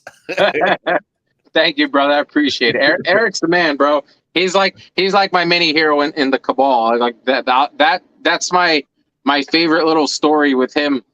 Is the 2 days after I joined the Cabal, that Tuesday was Legion's Lair, and I tuned in, and Eric was the one on Legion's Lair, and I never win anything ever. Like, I could play 100 times and I'll lose 120 times. And that day was like, I just did whatever the thing was, and boom, you won. Like, I was Vitus, and I was like, oh my God, I won.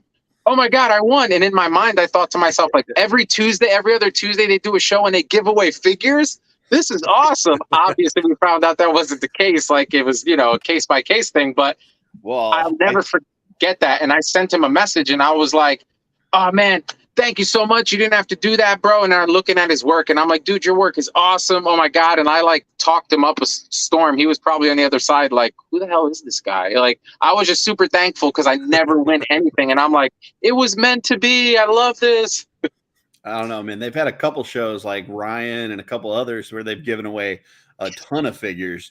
Yes. So, you know, it may average out to about one per show at this point. Yeah, it might. As I know, guys that have given out a lot. Ish and Ryan went nuts giving out figures that day. It was crazy. And I know on my episode I did a Dio and a few other things. I think I did some weapons and stuff that I gave out. And I think I'm trying to Lewis. I think Lewis was the one that won my Dio. It was like a little dungeon Dio I did for him and stuff. So that was cool. Yeah. Well, speaking of Legion's Lair, there you go. Here's the Legion's Lair. So the lair. So I did that as a surprise for them, but it splits, and each half is a DTOF-sized piece that each one of them can have. And I did the stone-style lazy boy, and then on the other side, it had like the office chair and the table that looks like your little blackjack table type of deal. That's great. Just something different for them, you know, something that was, you know, little edgy and just, you know. Michael's side has very bad Wi-Fi, just so you know. It's like that side of the castle, for whatever reason, cannot get a Wi-Fi signal for anything. Yeah, another Eric chiming in with a definite blessing to know you and share your friendship. So awesome. I share those sentiments. And it's just cool, like the little chains you've got like embedded into the wall. Like, man, I don't know how long I looked at the Dio that debuted about PowerCon, but like I know I have not seen everything on that, and I've looked through your pictures. Like,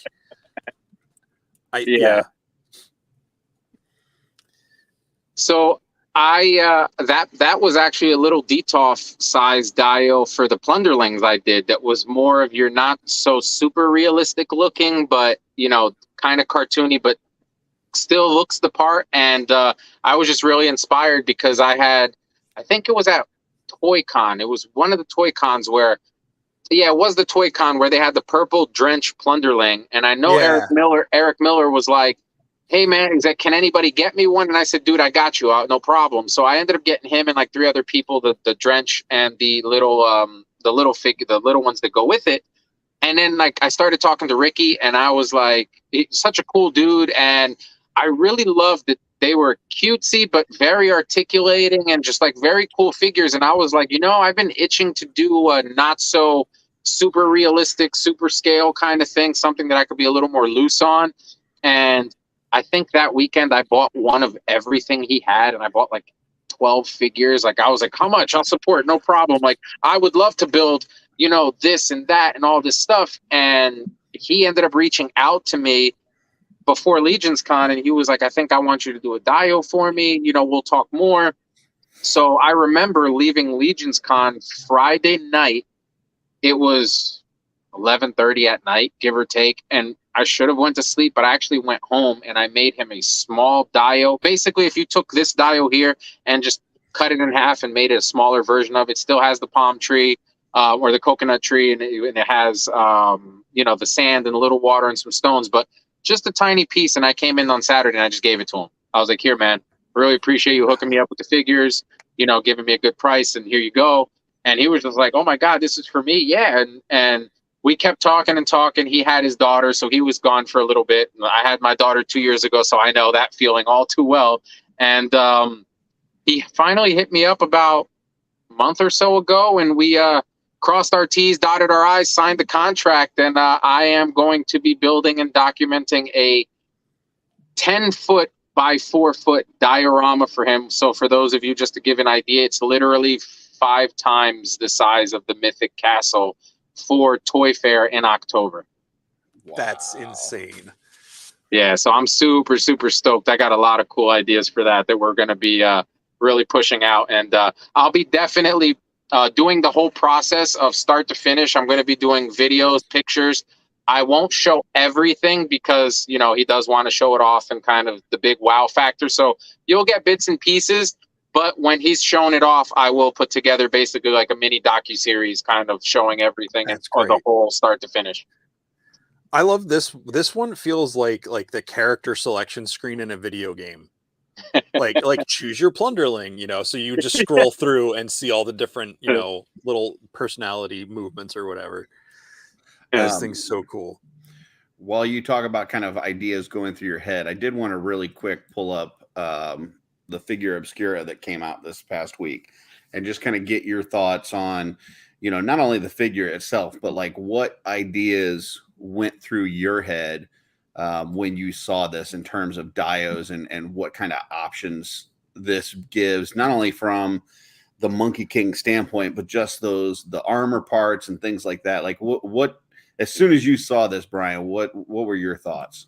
As soon as I saw this, I understood all of the weird looks and weird smiles that I would get every time I would talk to Eric Treadway and be like, dude, we need samurais.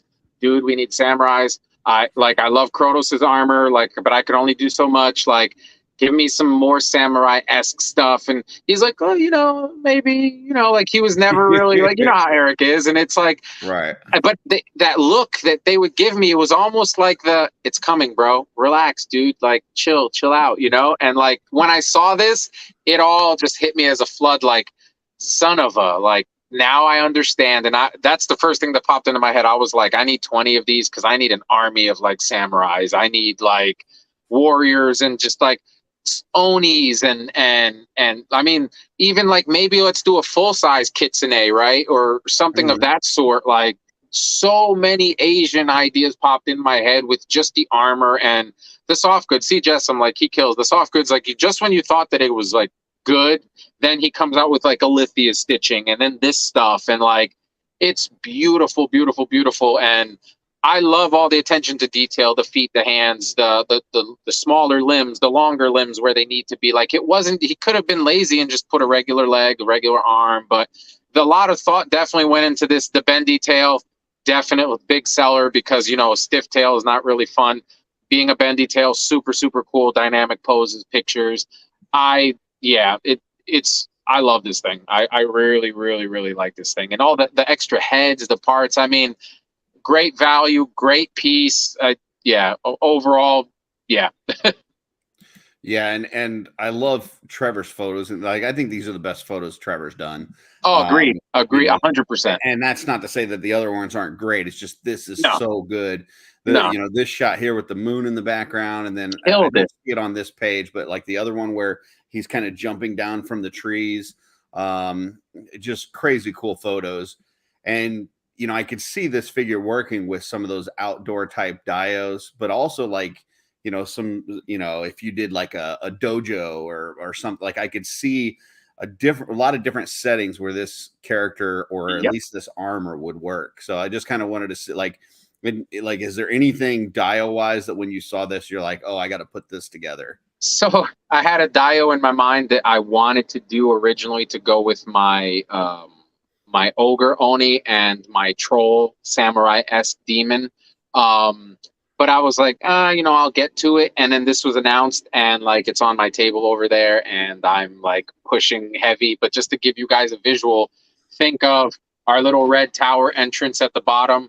You have steps kind of going up pyramid-esque. And on the side, we have little cherry blossom trees and then they go up top to a domed area that has the same Spanish tile that my little 1/24th scale built with all the ornate Japanese architecture and stuff. And then it's basically a little mini kata dojo kind of mat basically. Wow. That would be cool. Well, I can't wait to see that. Me too.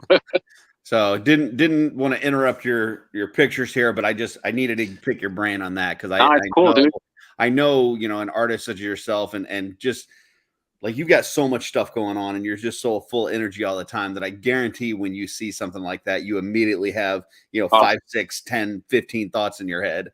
My heart was racing. I was like, when can I get it? I need it yesterday. Gotcha. So back to you, Jesse. Sorry. No. Speaking of creative dios, when you showed this off, I absolutely loved it. I think I was just too broke at the time to get any of them, but the way you designed this to where you use the card or the wraparound on the figure Obscura and how you can Nate Barch does amazing art. Like that goes Yeah. without saying, right? Like his artwork needs to be displayed. So my biggest thing was how can I display his artwork, but add to it and maybe give it a little more depth or that realism. And that's when it hit me like, let me make these little gaps in these little areas where we can like pop it in at different angles, but also have extra rocks that you can now cover those cut lines so that you don't see it in photos, and guys who don't like to use Photoshop don't have to. Yeah, I mean, I don't know enough about the Monkey King, but I feel like as long as the folds are in the right spaces, you'd be able to use that wraparound in this as well. Yep, absolutely. And I'm going to do something similar, maybe something that will have, like a cherry blossom-esque tree or the little walk-through red, the name's slipping my mind right now, but, something that would go with that piece to complement that as well, because, Sure. a lot of people don't have that real estate. So I feel that DTOFs are kind of your generic size that everybody kind of had. Like, I feel like if you collect figures, you own at least one DTOF.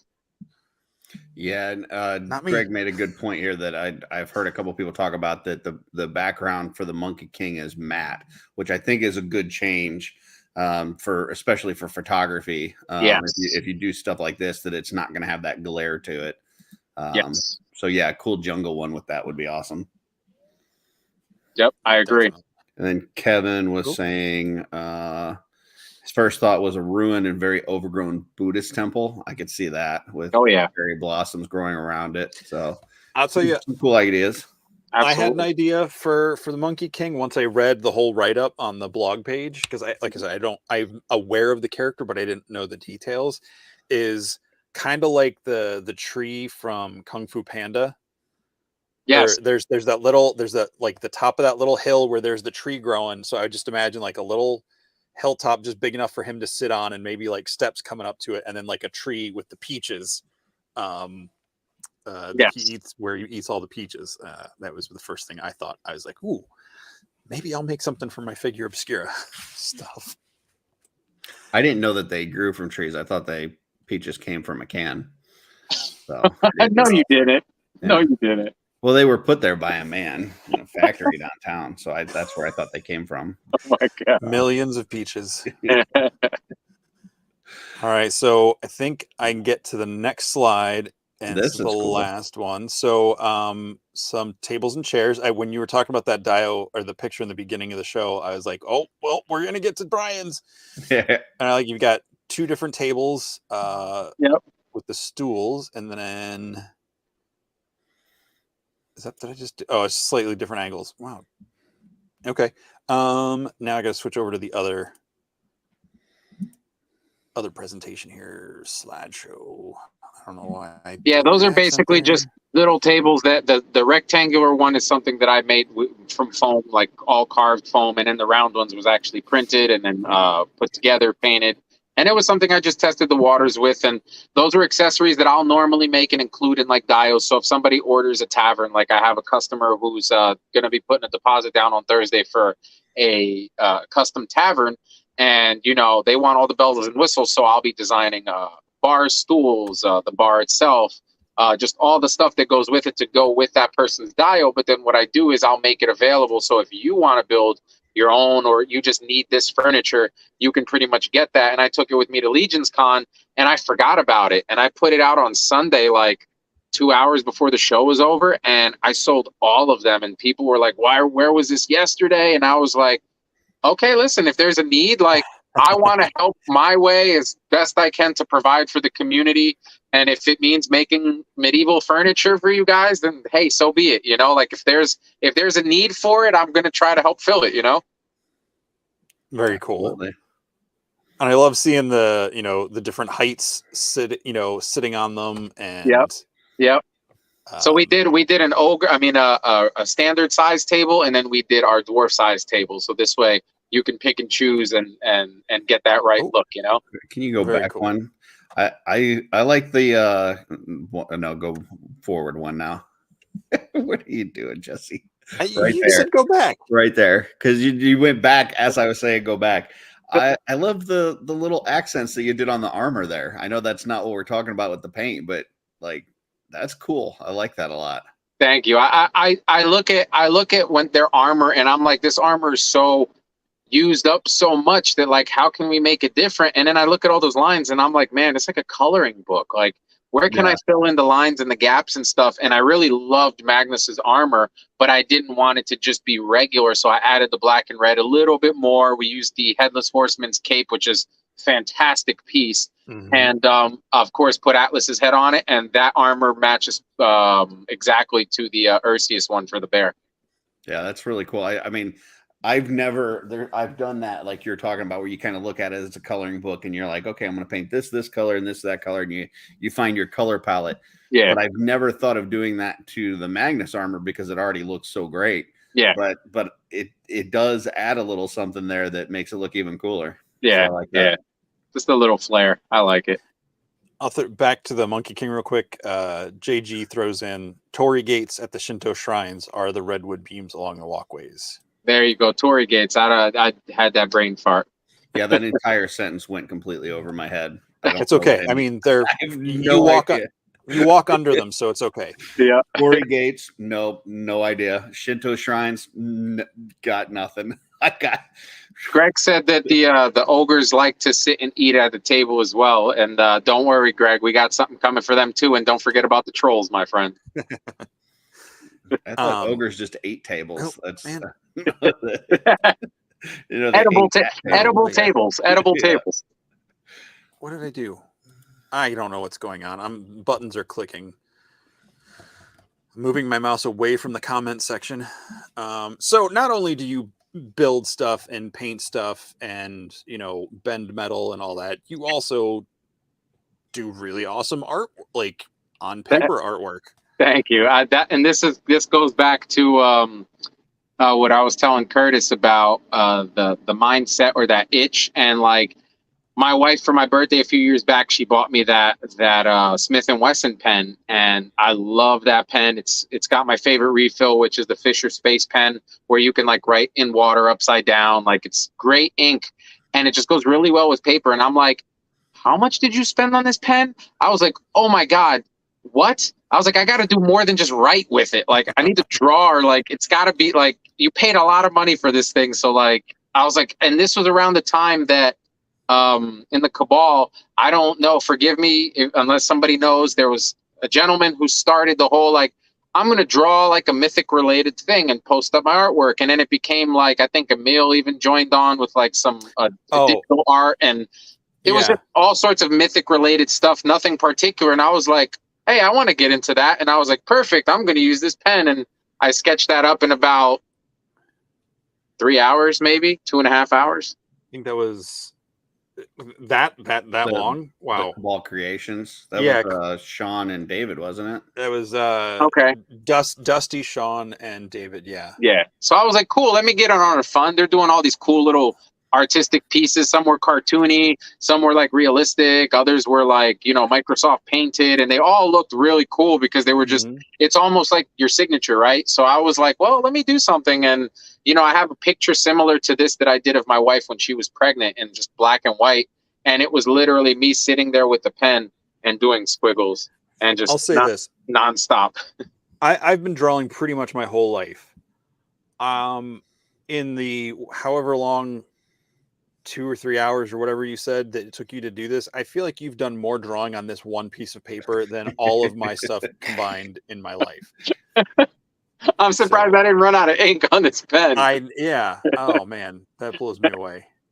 I at first I was like, this is gonna be cool, and I'm not gonna lie, halfway through it I was feeling overwhelmed because like all those little circles in the back, but to still sell it to look like the snow, and literally only have one tone that's in variation of opacity with how I did the pen work. And it got a little frustrating after a while, but once I got over the initial hump, it was like, okay, it doesn't look as bad as I thought it was going to look, with that background. That looks amazing. And you know what? I'm going to take some credit for the Cabal Creations hashtag, because I threw that one out, but that's my best contribution to that. And I will take absolutely no credit because I don't do anything. So no, that's such a cool piece. And then you sent another one where it was just a collection of some artwork and your pup. Yep. Nice. It's all just pencil Prismacolor work. I kind of was in my horror stage, and I was like, let me just, it started with that elephant. My wife was like, she loves elephants. So she was like, can you do like a cool artistic-y type elephant for the living room? And I was like, well, I kind of like skulls, and all right, I'll give you a half elephant on one side and I'll skull it on the other side. And she's like, I don't want skulls. And I'm like, it'll look pretty, I promise. So I threw flowers on it, and she's like, I love it. Thank you. Awesome. I think, yeah, I meant to put this up with the little plunderling so those are little plunderling parrots that I designed and printed to just go with the plunderlings, and that it looked cool. Like they look like they belong together, and I sold quite a few of those. Like they're just really fun to like paint. Those are great. If you make any more, I'll definitely have to get a couple. Gotcha. I love like the patch and the non-patch one. Yep. Yeah, those are great. And the patch one has an actual little walking cane too. Oh, really? Yeah. Yep. When I was first looking at these, I was looking at small pictures. I didn't realize it was a patch. I thought it was like closing its eyes. Oh. And this little cage for it is great. Yeah, that comes with each one. Oh, that's cool. Yep. I don't have any plunderlings, and I saw a couple that were really cool at LegionsCon, and I went over to get one, and they were sold out at their table, and I was so happy that they were sold out because I don't need another line to get like down in the weeds in. But you'll go down the rabbit hole, trust me. Yeah, because these are cool though. The Plunderlongs and the Plunderstrongs are still in the work, where it's like they're different scale ones, and they look cool. I'm so glad that I haven't gone down that channel yet. I have two. I got one green one, that was because I was going to get one green one of those and one green Mythic Legion, and clearly I went deeper down the Mythic Legion path. But, all right, that's cool. The known one. This is a whole story in photographs here. What did you call it? The Battle of Good versus Evil? Battle of Good versus Evil. Is that a Dio in the background? That's my Coliseum. Yep, we'll get to that one too. Good. Can you go back one slide though, or to the first slide? Yeah, I love the lighting and like the angle there on that picture. Like it makes those gates look huge. So thank you. Yeah, that's what I was trying to sell. And like I said, like this picture is one of 1,000, right? Like I might get one really nice picture that kind of happened on purpose, but it was accidental at the same time. And then every other picture will just be terrible. I don't think so, but okay. So you made your antithesis to the unknown one. Yes. Once they released the unknown one, I was like, oh my God, there needs to be like the white version of it, like the good version of it, just the polar opposite. And like we had the angelic wings, white and gold was definitely a go. And then little subtle changes, like obviously the regular head, it's not a skull. I actually used Magnus. So since I borrowed Magnus's body for Atlas, I borrowed the head for the known one and gave him like a blonde paint job and made him look all like angelic and stuff. And I really, really like the way it came out. Yeah, I mean, it looks cool, and I just love the battle here. The Sparta kick into the wall, and this one here where the helmet has toppled off, and he's crushing the skull. Yep. And then he looks up to the Emperor Duarticus.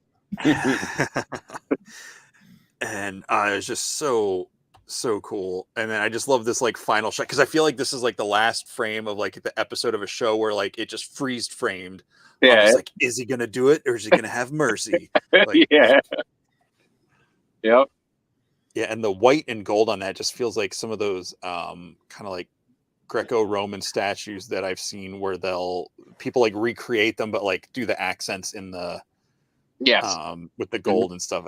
I thought that was really cool. I mean, it's a little lazy. I mean, the white is so easy to paint. Oh my gosh. It just like goes on in one layer, and no, in all seriousness, like, we've talked about it numerous times on this show. White is sucks. So so terrible to paint.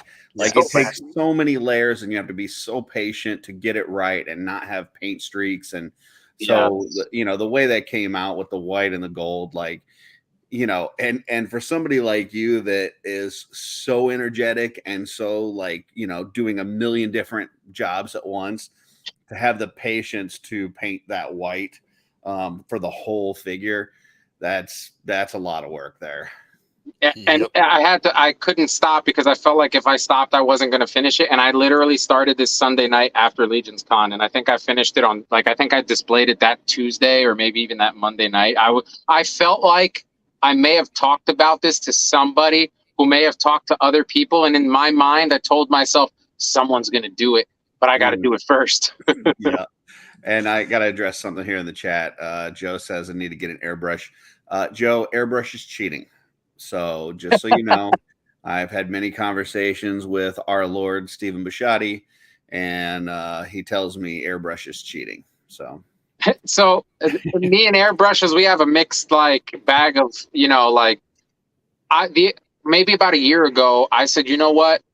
I'm going to buy the best airbrush they could make. I went on Artist Opus. I got, like, I forget what brand it was, what color, like, it was black and gold and all this nice stuff and amazing reviews. And I got the compressor with it and all this stuff. And I get it. And the compressor is like Euro plug. And I'm like, that's not going to work. And then the company's like, oh, buy a converter. And I said, cool. Are you going to pay for it? Because, like, you know, and they're Right. like, yeah, we'll refund you the $30. I buy the converter, plug it in, doesn't work.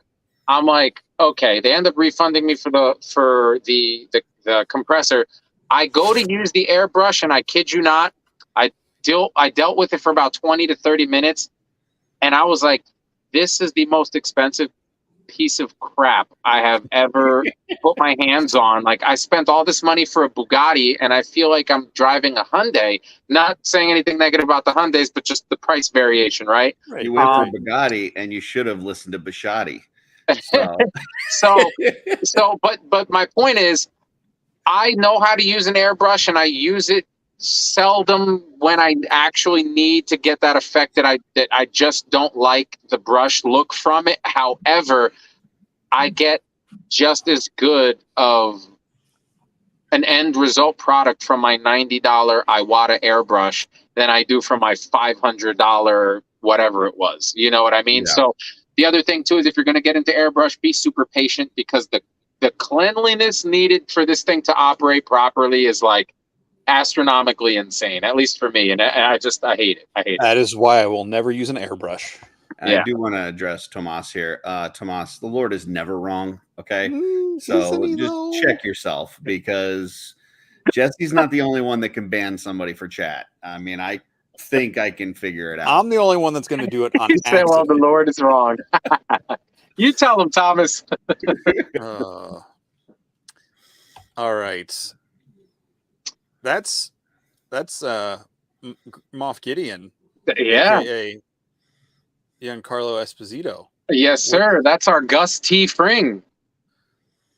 He so I actually had a customer reach out to me and say, hey man, I'm gonna go meet him, and I would love to have custom Gus. And I said, you know, instead of, like, taking his money, I am like, oh, you don't need to pay me to make one. You know, Funko made one.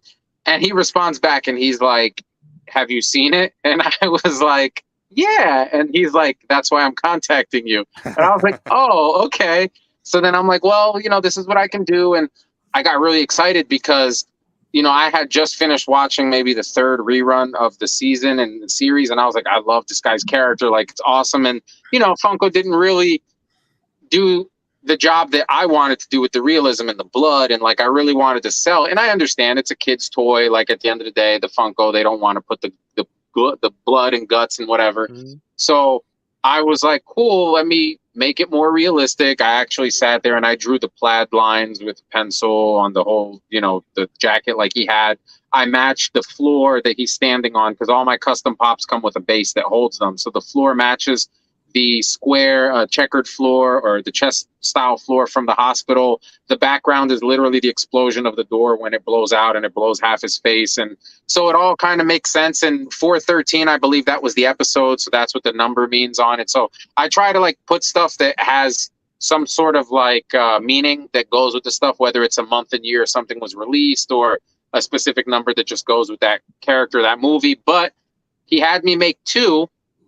And I said, wow, you're going to get both signed? And he said, I would actually, I think it would be cool if, you know, we gave him one. And I said, I tell you what, man, I'll do the second one. I won't charge you for it. You can give it to him, say it was from me. You can obviously tell him it was from you as well. But I'm going to send you a third one because I would really like it if you can get it signed and certified and sent back to me so I could have it for my personal collection. So he actually tagged me, shouted me out, kept it, did this picture for me, signed mine, and like it was super awesome. And I got some other stuff in the works that I can't really talk about, but like it was really, really, really cool. Awesome. That's awesome. Thank you. Very cool. I think you got a couple more pop related things here. That was my concept for Atlas, the little Funko Pop Atlas, because like I was doing the custom pops and I had an idea to do this, and we were at a show and George was like, dude, why don't you make like Funko Mythic figures? And I was like, dude, I'm glad you mentioned that because now I'm going to finish it. And then I showed him that concept. And then at LegionsCon, I actually had one that I did. And I have another one here. I had one that I actually did and printed out. It wasn't painted, but it was ready for paint. And Eric's son ended up liking it so much that I gave it to him. I was like, here, buddy, enjoy it. Paint it. You know, do your thing. I haven't seen it, so I don't know if he's gotten to it yet. But I did give him the first initial prototype. And I'm going to finish this guy up, do the custom box with all of Nate's art around it, and show the Horsemen. And, you know, hopefully maybe be able to do like a limited run of certain figures, you know, 1 of 5, 1 of 10, and just, you know, do different drops and stuff and give people a different thing to collect, you know, with mythic stuff that they like and even the cosmic ones. If you ever do a Thistlethorn, you have at least one customer here. I got you.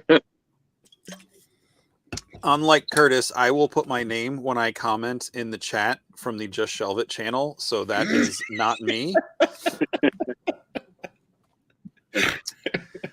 Oh my God. And they do it publicly. It tells you publicly, like, he's been banned. Yeah. Oh, that's my leather face. That on the right is before, and on the left is what I turned it into after, because you know, that's a perfect example of like cute, kid-friendly to the right, and then to the left is like, I don't want my kid to see this. Creepy. Like, I don't want to go to sleep. I kind of don't want to see it. Yeah. I love it. It's very well done. It makes me very uncomfortable. I forgot how many stitches I put in that thing, but I like drilled every hole and like ran the stitches through. It's very well done. Get it off the screen. So moving into some Four Horsemen Dios. We got some cosmic stuff here. Yep, that was at the show, and that's a picture of Jeremy setting up over there before they put the little glass Lexan protector thing over the fishbowl. And I love this kind of cool. like cyberpunk neon street. Yeah, that's what I was going for. Yep. Well, nailed it. Boom, nailed it. So you want to hear a funny thing? So if you go back on that picture, you see the skylight? The skylight. Can any of you tell me what I used to make that skylight, that clear lens, like where that came from? I have no idea. On which picture? Go back where I believe a slog is. That picture of the slog, there's a picture of it where it showed the angle and it shows that one.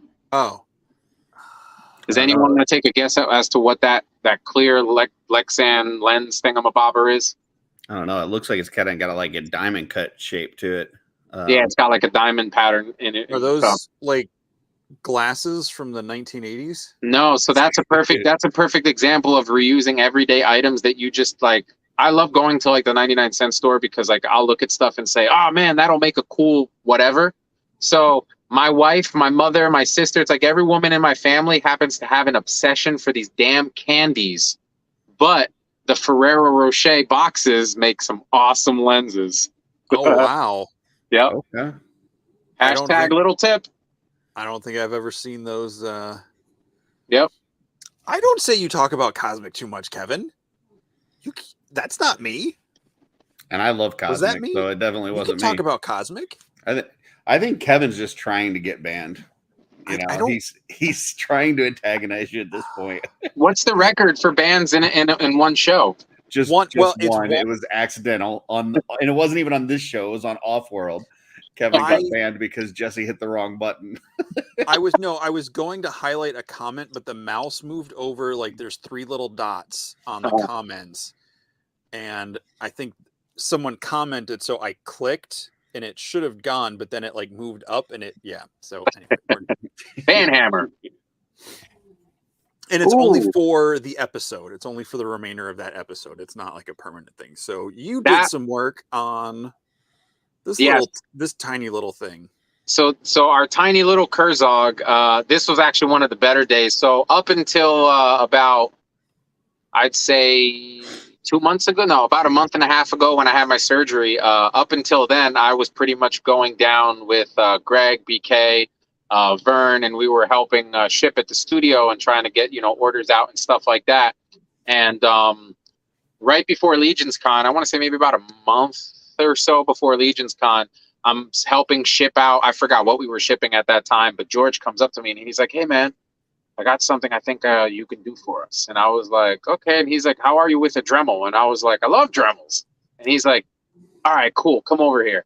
So he basically had me like clean and prep all of the little studs you see and a few other pieces that were printed and just kind of clean them and prep them with the resin. And I made that little jig there to hold the screws, to basically hold the screw glued into each rivet, because then the rivet would actually get screwed into place and sanded. So I sat there and I did a lot of excess cleaning and a lot of just like putting the screws on and, just having a part in the thing was super, super awesome. And then, trusting me to be able to do that stuff. And, I just enjoyed being a part of it and then seeing the final thing at the end, because that thing was beautiful. Yeah, it was. I can't wait to see what they come up with for this year. I know, me too.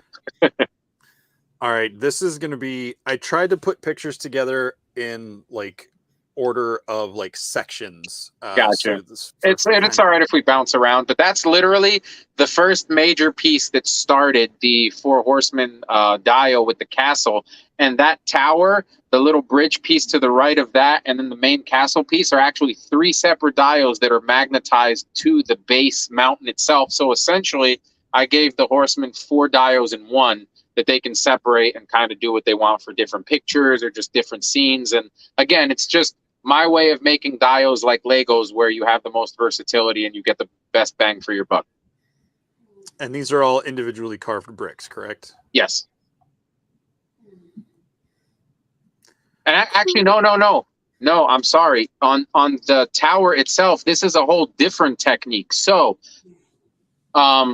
on my guard tower, they're individual bricks, but you'll notice that if you don't round them perfectly, you'll kind of get the edges that pop off where they meet. And it doesn't look bad, but it wasn't the look I was going for with this. So what I actually did was I drew rings, like solid rings, and I cut the rings out of the foam, stacked them on each other, and carved each brick individually on each ring. But then I just kind of, one ring and then the other ring and the other, and then remove pieces. And that's how I did this particular section. It probably really helped with the stability for it too. Yes, absolutely. And more so because if you don't have the exact height on each layer, then when you start to like stack piece by piece, if it's not perfectly cut, you're going to get that leaning tower effect. And I didn't want that. Gotcha. Well, that's still really cool. And all of this is all foam. All foam. There are some pieces that are natural wood and actual wood.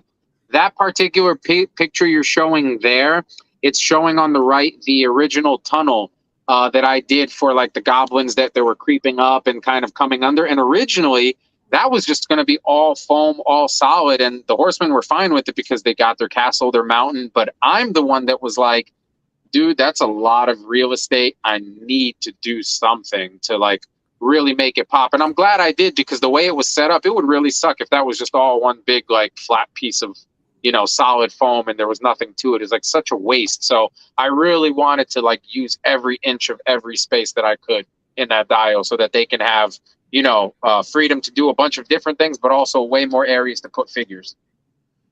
Yeah. And so here's your natural wood. Yep. Twigs into a ladder. Yep. So I wanted to give that look like the goblins had made this makeshift, like they dug the tunnel, they put their little like lanterns in there, and then they had this makeshift ladder to somehow breach the floor of the castle. That was the idea I was going with. Yeah, and I love that he's shoving him in the back. Like, hurry up. Yeah, this is just getting to see all the stages of this is just incredible. And for any of you that did not get to see this, I mean, hopefully you get to see it in person if you were not at PowerCon or LegionsCon. It's great. So you said the Plunderlings is how much bigger than this? 5 times. 5 times bigger than this. Yep. So that right there is roughly about 2 foot by 4 foot, and theirs will be 4 foot by 10 foot. Wow. Yeah. Yep. And I know from talking to you, you put a ton of research into like the types of bricks and the textures and the stones. Absolutely. I love the research. For me is one of my favorite parts because I love being accurate to the period, to the time, to, the weather, to, and the best thing about doing Dio work for other artists like the Horsemen is that they know what they're looking at and they appreciate, the work differently than like the normal person that does appreciate work but doesn't really notice like you went lighter on the top of the stone versus the bottom because the bottom wouldn't get as much sunlight and it's damper. So like they understand that. So I have to do less explaining and more just like watching them look at it and say, oh my God, like I love how you weathered the wood where the feet would be, or, where something would be dragged, or, where the door opens and there's like a marking on the floor, like those kinds of things. That's what really helps sell the fake versus, oh, that looks real, because that happens in real life all the time. Like the battering ram, I'm pointing at my screen like it's any better. The battering ram damage, I'm doing it again, on the middle of that. Oh, I can do the mouse on this one right here. I don't know if folks can see that, but that's just great. Steve-O's asking. I feel like everything has to tell a story, Yeah. Do you remember about how many hours you put into this? I put in, hold on, I actually wrote it down in my notes. It's probably more measurable in days, I believe. So yes and no, but I do clock in my hours and stuff. How about this? How about we have people guess how many hours I put into this? Oof.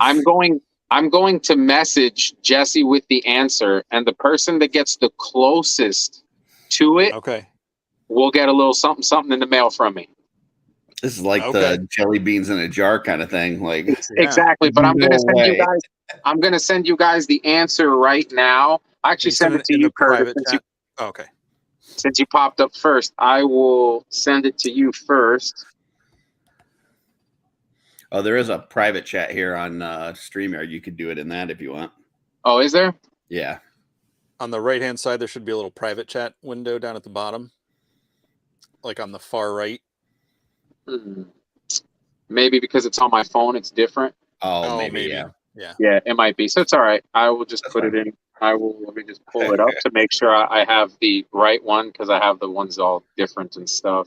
And I snuck this picture in that I took of you at Legions or PowerCon when this was shortly after the doors opened and everybody was coming in. That was, I know you, Greg, and I went out and we had all had very long days and drove all night to get there, had no sleep, but just seeing everybody react to this was dude, crazy awesome.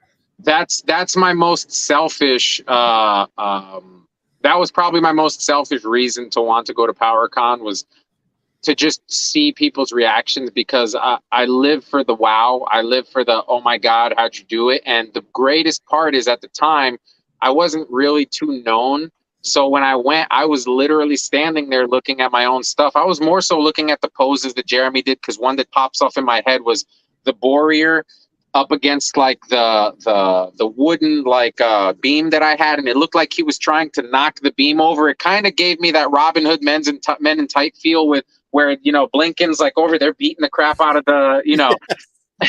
So I was just more looking at that, and as I was there looking at it for 10-15 minutes, multiple people would come by, and I get to hear their raw opinion without feeling like, well, maybe they didn't really be honest because they didn't want to hurt my feelings, or, you know, and you got to really get this sense of like, wow. And you know, and then when they found out it was me, it was like, oh my God, dude, that thing's amazing. And it just felt really good. Like it comes back full circle, because at the end of the day, you want people to notice the little details and all the stuff that you did, because you put in that work for it, you know? Yeah. I think the thing that I liked most about it is the 3D nature of it, that like you can walk around this thing, and like I said, like every time you look at it, it's like you see something new for the first time. Yep. And you're like, oh crap, I didn't know that was there, and there's a crevice here, and oh, there's a guy inside there, and you know, like Absolutely. all that kind of stuff. So it's not just looking at it from one angle, it's like from every single angle there's a gem to find. And I'll throw these up just because I think we were talking. Lord Venger said this piece really made PowerCon experience special. And Eric saying that this has literally been one of the most inspiring episodes ever. So awesome. Cool. Good to hear. Oh, hey. Oh, Corn Boy's rolled in. What's up? Corn Boy, what's up, brother? We'll give it another couple minutes. Get your guesses in on how many hours you think it took Brian to do this. So one guess per person. Does the answer surprise you, Curtis? I'm actually surprised. Yes, I'll say why afterward, but yes, I am surprised. Okay. All right, let's see. We'll give it 2 more minutes. All right. Well, while you're doing that, I'll scroll on to the next bit of stuff. This is the making of the arena we've seen in a couple of the other pictures. Noble Bear Arena. How did you curve the foam? I knew you were going to ask. So, so actually, you can force foam, you can force curve the foam, but I don't recommend that, because you end up getting striations and you end up getting inadvertent snaps later, like, oh, it became brittle and it cracked. So what I basically did was I got the length that I needed. I measured out, you know, I drew it, and then I took one of those flexible tape measures, and I was like, cool, I need 5 foot and 2.5 inches, whatever. So I measured that out. I cut that piece already. I gave myself an extra few inches because, you know, when you curve, it takes away. And I literally started with a 2x4, 3.5 inches, one on this side, one on this side, the foam on top, edge to edge, with a weight right in the middle. And I kept adding height while keeping the weight. So essentially it was going from this to this to this to this to where I wanted it to be over time. So that I wouldn't get those issues.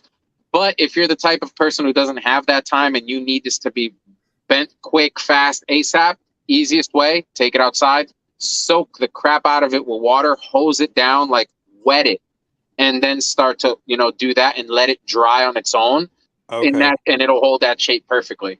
The water helps you with carving for wood effect, and also helps you with forming as well. Okay. So we are now at the time we're going to go ahead and call it. And I think the closest here is Edgardo at 325.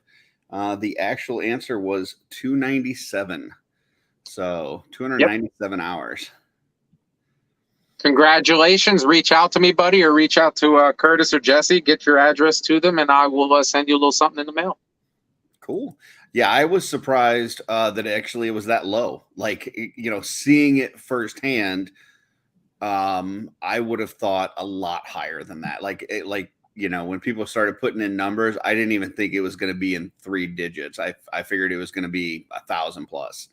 Well, I've had those types of dials before, but luckily with this one, it wasn't that bad.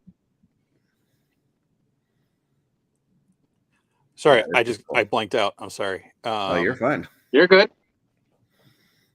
Yeah, this is just another really, really, really cool build. It was cool seeing that. And I remember you telling me how people were trying to flip the chariot and the horse because you had a horse that was like had been taken out. On his side.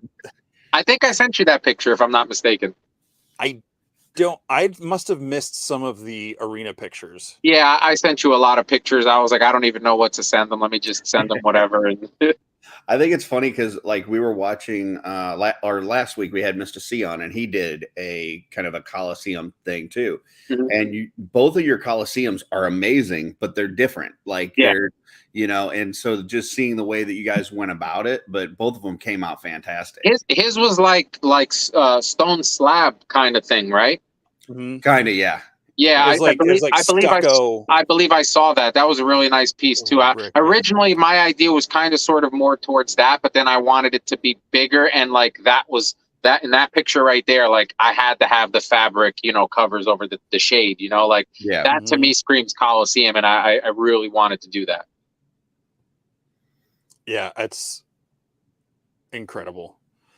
So somebody asked me a while back where the other half was, like as a joke, and I said it's actually the customer overseas that I shipped it to because this was a complete piece that went together.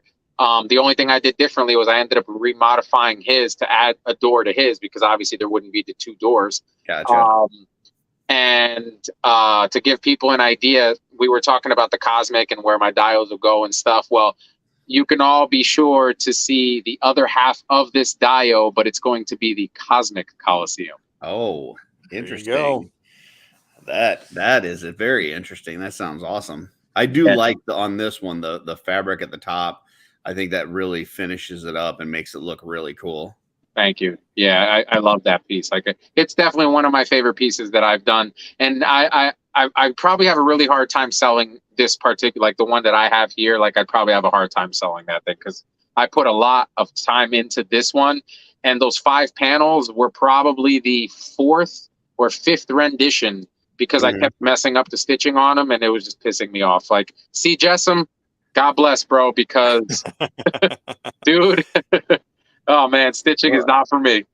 Well, and it was cool too that you had this at LegionsCon and letting people, you know, kind of take photos with their own figures and stuff, like putting their own customs and stuff in there. That was really neat as well. So, and I'm going to do the same thing this year for LegionsCon because I really want to push the whole, like, don't be afraid. And if you don't have your own figures, I'll have specific ones that you guys can just pose how you want, take pictures. Like, I want you to come by with your favorite figure. You know, I'll remove figures out of the entire Dio just so you can put yours down and get a really nice cool shot. And the only thing I ask is that you tag me. So this way, you know, my work gets seen and that's pretty much it. But like, I love that interactivity. I think it's cool. And like, you know, most people are afraid, I don't want to ruin this, I don't want to break this, which is cool. But I feel like if they get hands-on it, it might help make some more sales, or they might be like, you know what, these figures are great, I'm going to go buy some. Like, you know, just think it's cool. Absolutely. All right, we teased these guys at the top of the show. Malifar, Furifar, and Osifar. That's far out.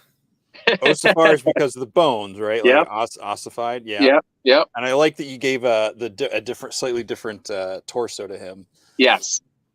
Yep. And they all have different arms, and he's got the bone feet. Yeah, these are just really cool. Dude. When I got the female builder skeleton, and it had like the skinny parts, I was like, oh my god, this is like perfect plug and play. And his face looks good in bone color. It looks good in the blue. I keep harassing Eric and the guys at the studio, like, we need more red figures. Malifar would look great in red. Like, so I was like, well, I guess I'm just going to do it myself. And I haven't finished this one yet, but I am working on a miniature Afarius-esque Malifar with the 4 legs and the mini body. And Okay. So rolling with the demon theme here. The demon theme. That was a cool little custom demon I did. I got the parts from Anthony, and I was just I really wanted to do a custom paint with like the veins and stuff on the wings, and it was like, well, I can't just paint wings. They got to go to something. And Anthony was like, I'll help you out, and he sent me those parts, and I put it together, and I really liked it. Like I like that sculpt. I think it works good. I enjoyed painting the wings. Like the sculpting works fantastic. So a lot of times we don't get the detail out because of the paint app. So when you add just a little bit of, you know, detail and flair, it makes it so much better. Mm-hmm. Yeah, that one. I am always impressed when I see someone paint that torso because I can't stand looking at it. Like, it makes me so uncomfortable. But everybody always does such a great job with it. I just like the little spurs coming out of it and everything. Sorry. And the goblets are pretty wicked too. Yeah, those are for Greg, little vampire goblets. I think they were. I don't even remember where they came from, but they were really fun to paint. It's a planetary dog toy. Maybe sounds about right. I know I painted up a couple of those, and they're a really nice piece, but they're super fragile. Like, yes. I think I might have broke mine like one of them. I think I broke like 3 times. Had to keep gluing it back together. But it does look. It creates a really cool look once it's done, and you did a good job painting them there for sure. Thank you. That's cool. Brindle down Bronx. Yeah, this is great. I love the heterochromia eyes and right. Yeah. So that was Greg's. He had an extra Bronx, and he's like, yo, have some free reign. He's like, you know what, man, maybe paint him like Rex, like my dog, and he's a brindle, and I love that coat. So I was like, challenge accepted. And then I started doing it, and I was like, this looks so stupid. It doesn't look right, and I just kept overthinking it. And then I started doing little details like, well, their paws pink at the bottom, and then the inside mouth, the inside ears, and it all kind of came together.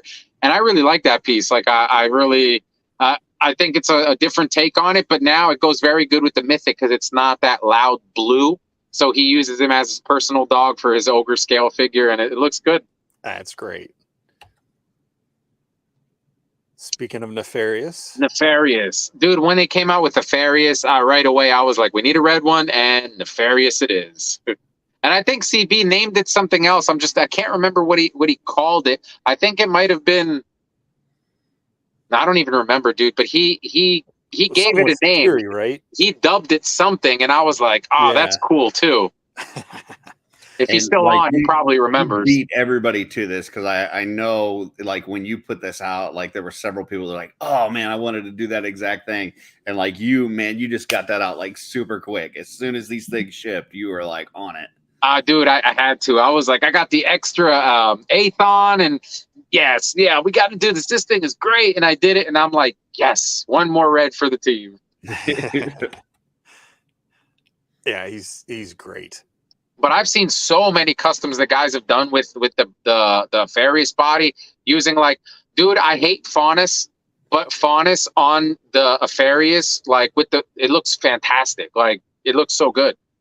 Oh, using the Faunus, like upper body, like using different upper bodies. And I think Len was one of the first ones to drop like heads for this size for the size thing. So scale. Yeah. Nice. Yeah, Doug Dollmaker painted up a few and was doing some. And he does great work. Added some like nice fur and stuff pieces that made it really come together. Yep. That was Old Black and Cram, which is basically Mark Calvo backwards. This was one of my first little projects with him where I was like, hey, man, you know what we don't have a lot of? Black dwarves. We need some black dwarves because I love Calavius and I need some more black characters because I feel like the Horsemen put out the most amazing, like, dark-skinned characters ever. And then you got guys like, oh, my God, I'm drawing a blank here again. Oh, my God, he does the best painted... Giovanni, there we go. Giovanni Bly, yes, that man. That man does fantastic dark-skinned figures, and, like, we need more. So I was like, let's do, like, the braids and, like, the dread kind of thing. And I was like, you know what? Let's do, like, an evil version and a good version. And then it just hit me. I was like, let me swap his name around. It works. Cram and Ovlak. So it's the good twin and the bad twin. And I wanted to do something with purple. I like that purple, and it's like my wife's favorite purple. So I was like, oh, purple, gold, whatever, let's do it. And it ended up working out pretty good. I like those. I love the way you trim the loin piece, the leather. Yes, I cut that shorter too. Yep. Yeah, that's a cool look. Yeah, I love modifying the stuff. You'll notice on a lot of my customs that I'll take the pauldrons and I'll cut like one section off and, just modify it ever so slightly, but it works, Yeah, it really does. And sorry, I'm scrolling into the next character here. You mentioned this one earlier. Oh, my Oni, yeah. Akumashi. That's the our Oger Oni, and that was a lot of the hand making stuff that I did. And that head I got from Anthony, but I believe that head came from Immortal Collections, if I'm not mistaken. Yeah, that sounds right. I know they had a huge display of Oni stuff at the 2021 LegionsCon. Yeah, so when I saw that head, I was like, dude, that head is perfect. And then I went and stitched my little Japanese pants for the look that I was going for, because I didn't want to sculpt it like hard on the thighs and stuff. I felt like it was going to be like not so usable after. So I actually got the fabric and started like ironing and hemming and trying to do these stitches and stuff, and that's kind of where I got. I mean, it looks awesome. Thank you. Yeah, just like all the folds on the cloth piece, on the shoulders. Yeah. So yes, Curtis, Monkey King stuff is very welcome here. That's cool. I love these shots. So those shots were actually my buddy Diego. Trying to remember on Instagram. Man, I hate when I'm like on the spot. I'm so bad with names. Forgive me. If Greg's on, he knows what his handle is on. Let me pull it up. I love giving credit where it's due, and he killed those pictures for me.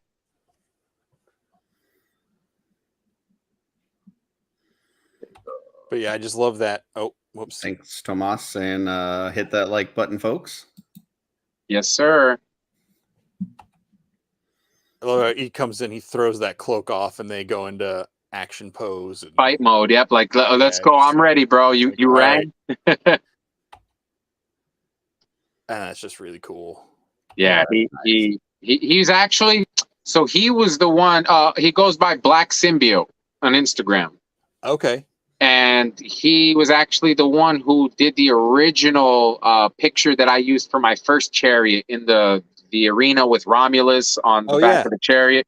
He did that photo and literally got sand from outside, pulled up his computer screen with the little Coliseum in the back and did his lighting tricks, and he absolutely killed that. So a lot of these pictures like these he did, and beautiful. So that back, all of the thing with his pictures is all of his stuff is tangible. He hates Photoshop. He's got like a thing against it. So everything in the picture is real lighting, tangible screens, items, all sorts of stuff like that. So it's really cool. Great. And we're gonna just roll right into Mortal Kombat Dio. Mortal Kombat is probably my all-time favorite, because it obviously came out when I was a kid. Followed it ever since, and then I found out about the Storm collectibles 15 figures in when it was too expensive to go backwards, and I was like, I'll never get these. I'm not spending $300 on this figure. And then I come across a guy who every so often we get these where, hey, I collect Marvel Legends or G.I. Joe or Storm collectible, and I'd love to trade for Mythics. And I'm like, Mortal Kombat? Hello, what would you like? And he's like, I'm looking for X, Y, and Z. So I'm like, cool. I'll trade all the ones you want for all the ones you got. And literally within a week, I went from having no Storm collectibles to having like 26 of them. And then I was like, well, I guess I could justify buying the other 7 or 8 that I'm missing. I'm still missing some, but I pretty much have all of them now. And of course, I was like, well, I got the guys, so I need the Dio. Yeah, that thing came out fantastic. It looks like it's straight out of the video game.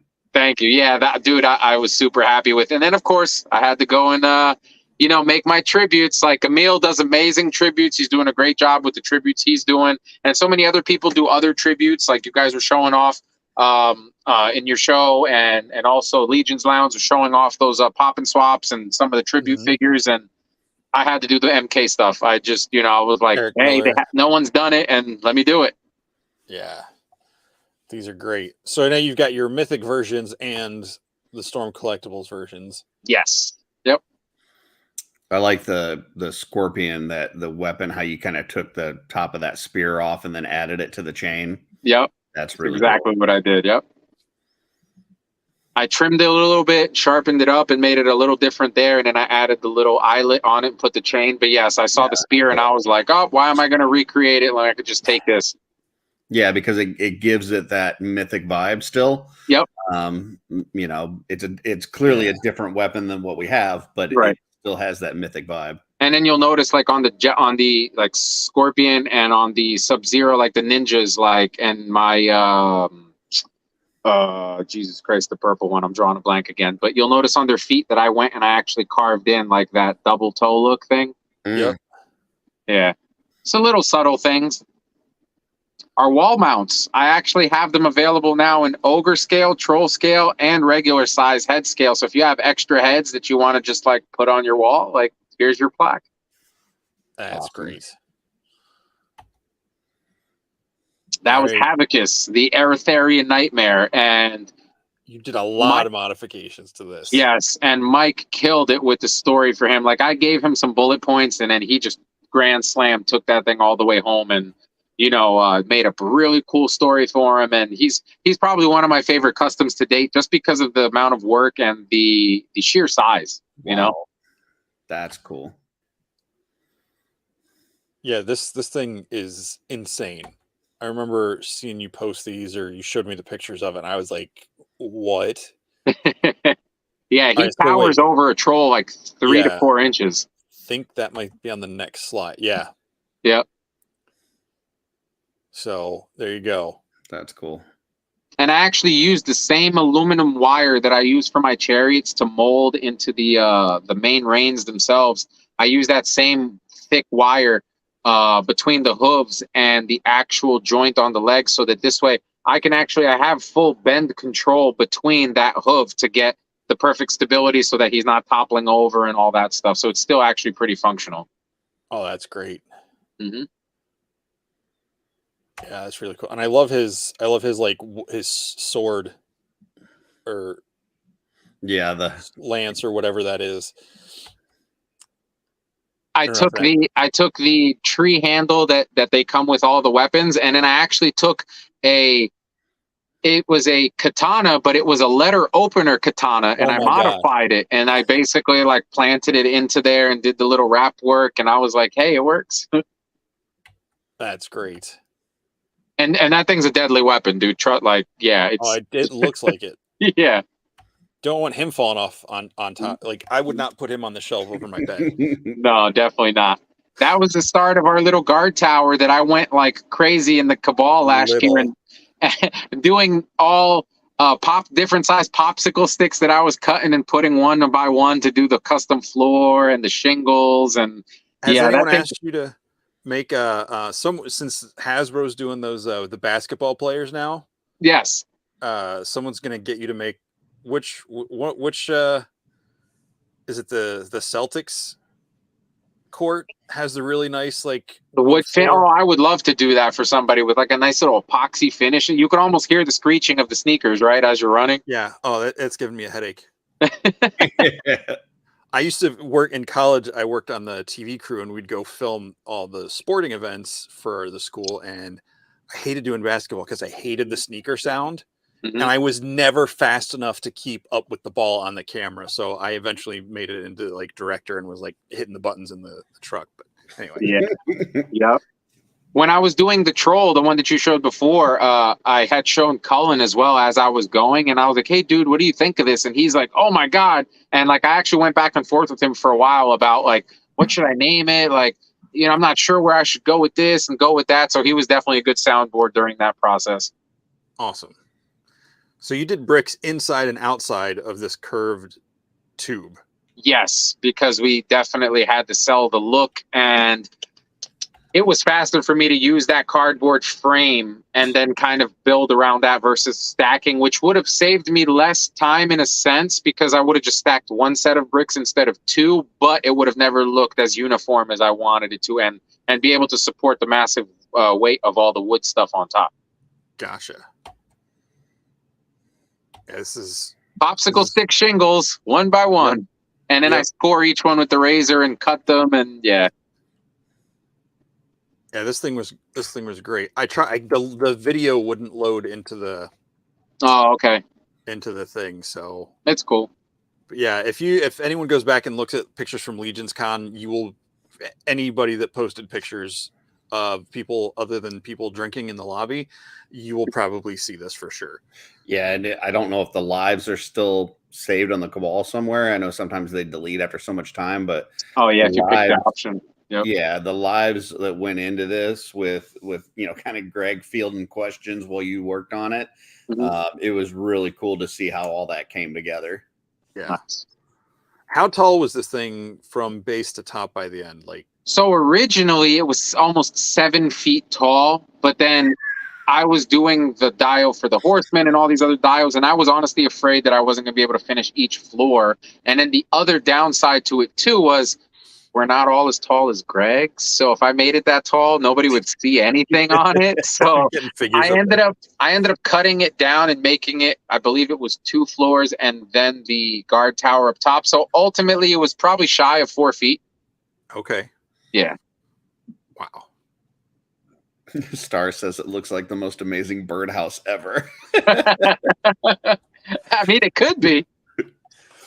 Now, this is your Duarticus that was to go with your my Mammoth. So that Mammoth, Duarticus, right? If you look at that one, you'll notice that there were definitely things on the skirt pieces that were cut. I replaced the center pieces with actual leather and actual like metal rings. I modified like crazy the feet and the shins. I cut a lot of the vinyl off. I resculpted it, especially the shoes, because I didn't want them to just be the regular pointy toe shoes. And then if you look, I drilled micro holes and put micro rivets into the shins to kind of give it more of that rivety look that the rest of the parts had on the armor. And the reason I went with the Mammoth was because going back to doing something that someone hasn't done, I noticed that no one's ever used the tusks and the ears at the same time. So I actually carefully cut the hole out of the bat wings or the demon wings and was able to fit the tusk inside of it. And when I put it on him, I was like, elephant, okay, Mammoth, yes, that's going to be your beast. And that's how I decided to make the Mammoth, because I was inspired based off of what this looked like after the fact. That's great. And that was me making the shield for him. Yeah, each piece of wood was a separate strip that was actually put into a little, and that was a 3D printed frame and centerpiece. And you'll see in the first picture, it still looks printed-esque, but in the second picture, you can already see that I was starting to burn like the exterior layer on it to give it that metal look that I was talking about earlier. Yep. That's great.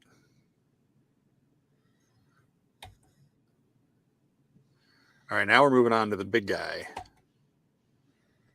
Duarticus the Merciless. So the shoes, man, the pointy toe shoes gotta go. I was like, you guys gave Greg all these new parts and you still gave him these pointy toe shoes. So like, we need to change this up. And I wanted to go for more of a Viking-esque kind of boot look. So I started looking up a lot of boots and I started rewatching Vikings again. And I kind of settled on your medieval steel toe, I guess you can say. And it just gave a different look to the whole thing. And the part that I'm, I guess, most sad about with this figure is that I sculpted under the fur. I cut everything off of the shin to make it look like an actual muscle, you know, so that it wouldn't just cover and have these points sticking out, but no one will ever know the work that went in unless they see these, because now it's wrapped in fur. Boots with the fur. Yep. Mm-hmm. And that was the other thing. For a while, I was like, I hated it because it was so fluffy. It looked like he was wearing Uggs. And I'm like, I can't do it. So then I wrapped the leather around it, and I was like, okay, this feels more like last minute, just wrap around. Yeah. The leather around that gives it like this Conan vibe. That's just awesome.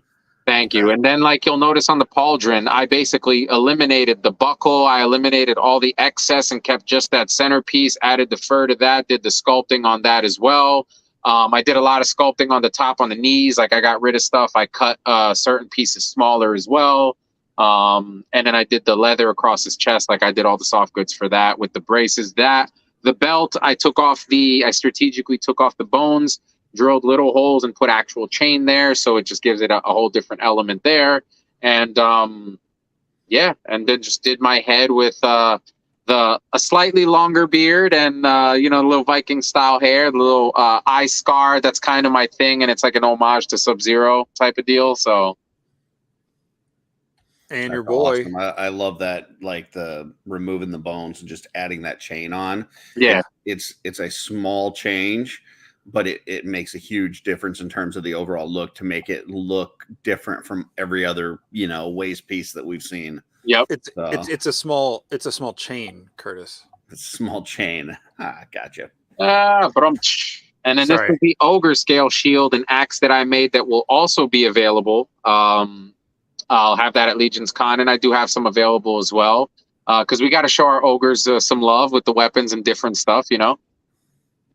See, I'm going to drop this out just because I think that might be... Oh, no, all right. I need you to make some more of that weapon that you did for Scorpion. We need some of those.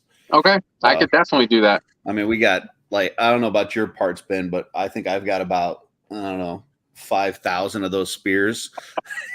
You know, I can imagine, dude. yeah, I can imagine.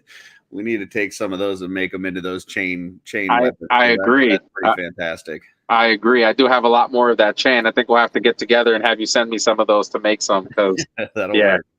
we definitely need that. And then I don't know if I sent you the pictures, Jesse, but I had those whips too that I ended up upgrading and putting the wire inside, so you can get, like, you can bend the whip however you want. And no, I didn't have pictures of those, or if I did, I missed them. No, the next thing I have are some little drawings of something that is in development. Are we gonna? yes, we can definitely show. So before we get there, just to give people an idea, so I get so focused on doing the scale realistic down to the last detail that sometimes I just have that itch to want to just be fun and want to just explore and kind of do the not so realistic, kind of made up but quirky kind of thing. And talking to Reynolds and Anthony and these guys that are like into designer toys, they kind of explained it more to me. Like, I knew what a designer toy was, like we know what Funko is, but like really going down that rabbit hole, we're like, man, you know, like, I got ideas. What do I like? What do people like? What do you think might sell? What do you think people might like? These are all questions that we ask ourselves. And, you know, I believe that everyone likes animals, right? Whether it be a dog and a bull, insects, lizards, dinosaurs, like just animals and creatures. People like that stuff. And, well, I like samurais. Obviously, it's no secret. So, like, it would be kind of cool if I made like these simple, like one pose, I don't know, samurai animals, maybe call them Saminals. So I started throwing some sketches together of some ideas, and this is pretty much what I came up in the last, I don't know, 24 hours. That's my little samurai tiger, little samurai bear. And these are super rough sketches, just to give the general idea. Things might change, might get taken away, added, you know, whatever. But that's the giraffe, the elephant. Then we got the dragon and our sloth. I love the sloth. Then we have our bull and our chicken, I believe. Yep. Nice. Our fox, our wolf, and our turtle. I think that's it. Yep. And right now I'm working on a crab. I'm doing a crab, and I'm working on a hawk as well, because I'm trying to, you know, like, I could span different ways, right? We can have the under the sea creatures. We can have the dragons, the yetis, the kind of made up creatures. We can have, you know, our creatures from above, like our hawks, our eagles, owls, you know, things like that. So there's a lot of directions we can go, but I'm just having fun with it and kind of seeing what people like, getting the feedback at this point. And, like, let's say, for example, people really like the sloth, right? I might turn it into a sticker, maybe like t-shirt, you know, kind of go from there, and then maybe do a limited run of like 10 or 20 in-house little, you know, collectible desktop kind of figures, and just see where it goes. But I'm just really having fun with just throwing these sketches out there and kind of just, you know, coming up with whatever pops in my head. That's cool. I'm gonna I think the last thing here, we've got, I'll throw your chariot back up one more time, because I think we have reached the end of the slideshow, folks. Awesome. Sorry to keep you guys on for so long. No, That was great. fine. We've had steady like we've been hanging right around 20-25 people the entire show. So Awesome. And a lot of comments. A lot of people are comments, very excited about some of the stuff that you've shown tonight, and yeah, especially this thing getting ready to go on sale. And you said that's going to go on sale this week? Yep. Tomorrow I'll be posting the pre-order up with all the details and information for everybody. Okay. Yep. Cool. Super ecstatic. Yeah, this thing, said, like in hand, it's and one thing that you probably don't see in the picture. So on the cage part itself, the spinal cord, I actually tapped a hole right in it, right there. So you can put your flagpole, you can put your sword, your spear, anything in there, just kind of as like a holder, just a little extra something, you know. That's cool. That's awesome. It's this final. I can't wait for the Necronominous wave. Is August. Yes, I'll be shipping them August, but if people prefer to pick them at LegionsCon, I'll obviously have them with me for LegionsCon to pick up as well. And I will also be still also be offering the service to help guys ship stuff out, so that way they don't have to be afraid of buying, like, not as many items, because taking it on the plane or them shipping it themselves is going to be astronomical. So, to give guys an idea, it cost about, I think it was 20-something, $30 to ship out an entire box with 24 figures in it. So, it wasn't, and this was all the way to California. I shipped boxes as cheap as $12 to like Florida and Chicago and stuff like that. So, I basically passed my discount on to you guys just to help, because I know it sucks when I go to a place and I want to buy so much and I just have no way to get it back, Gotcha. Very true. Well, that's cool. Well, yeah. Anything else? Anything coming up other than your official drop of that tomorrow? Anything you want to plug, let people know about? Not yet. I'm just going to say that my biggest, most ambitious pre-order style project, like the Chariot, I'm currently working on now. It's cosmic related, but will also help tie Mythic into it too. Without getting specific, I'm just going to say that I'm just going to give you the product's name, and it's going to be called the Troll Buster. Ooh. And I'm going to leave it at that. Interesting. Okay. Nice tease. Got to leave them with a little tease. Can't give them everything. There you go. Yeah, for sure. Well, hey, unless you got anything else, Curse, you got anything else? Just a couple things for after we send Brian back to the green room with the green only M&Ms that he requested. And yeah, Brian, feel free to hang out Okay. and wait for us to wrap up, or if you need to get going, that's totally cool too. But I'm good. The baby's sleeping and the wife is at work at the hospital, so I'm pretty much here. After I get off of here, I'll probably be up for another 4 or 5 hours just trying to get work done.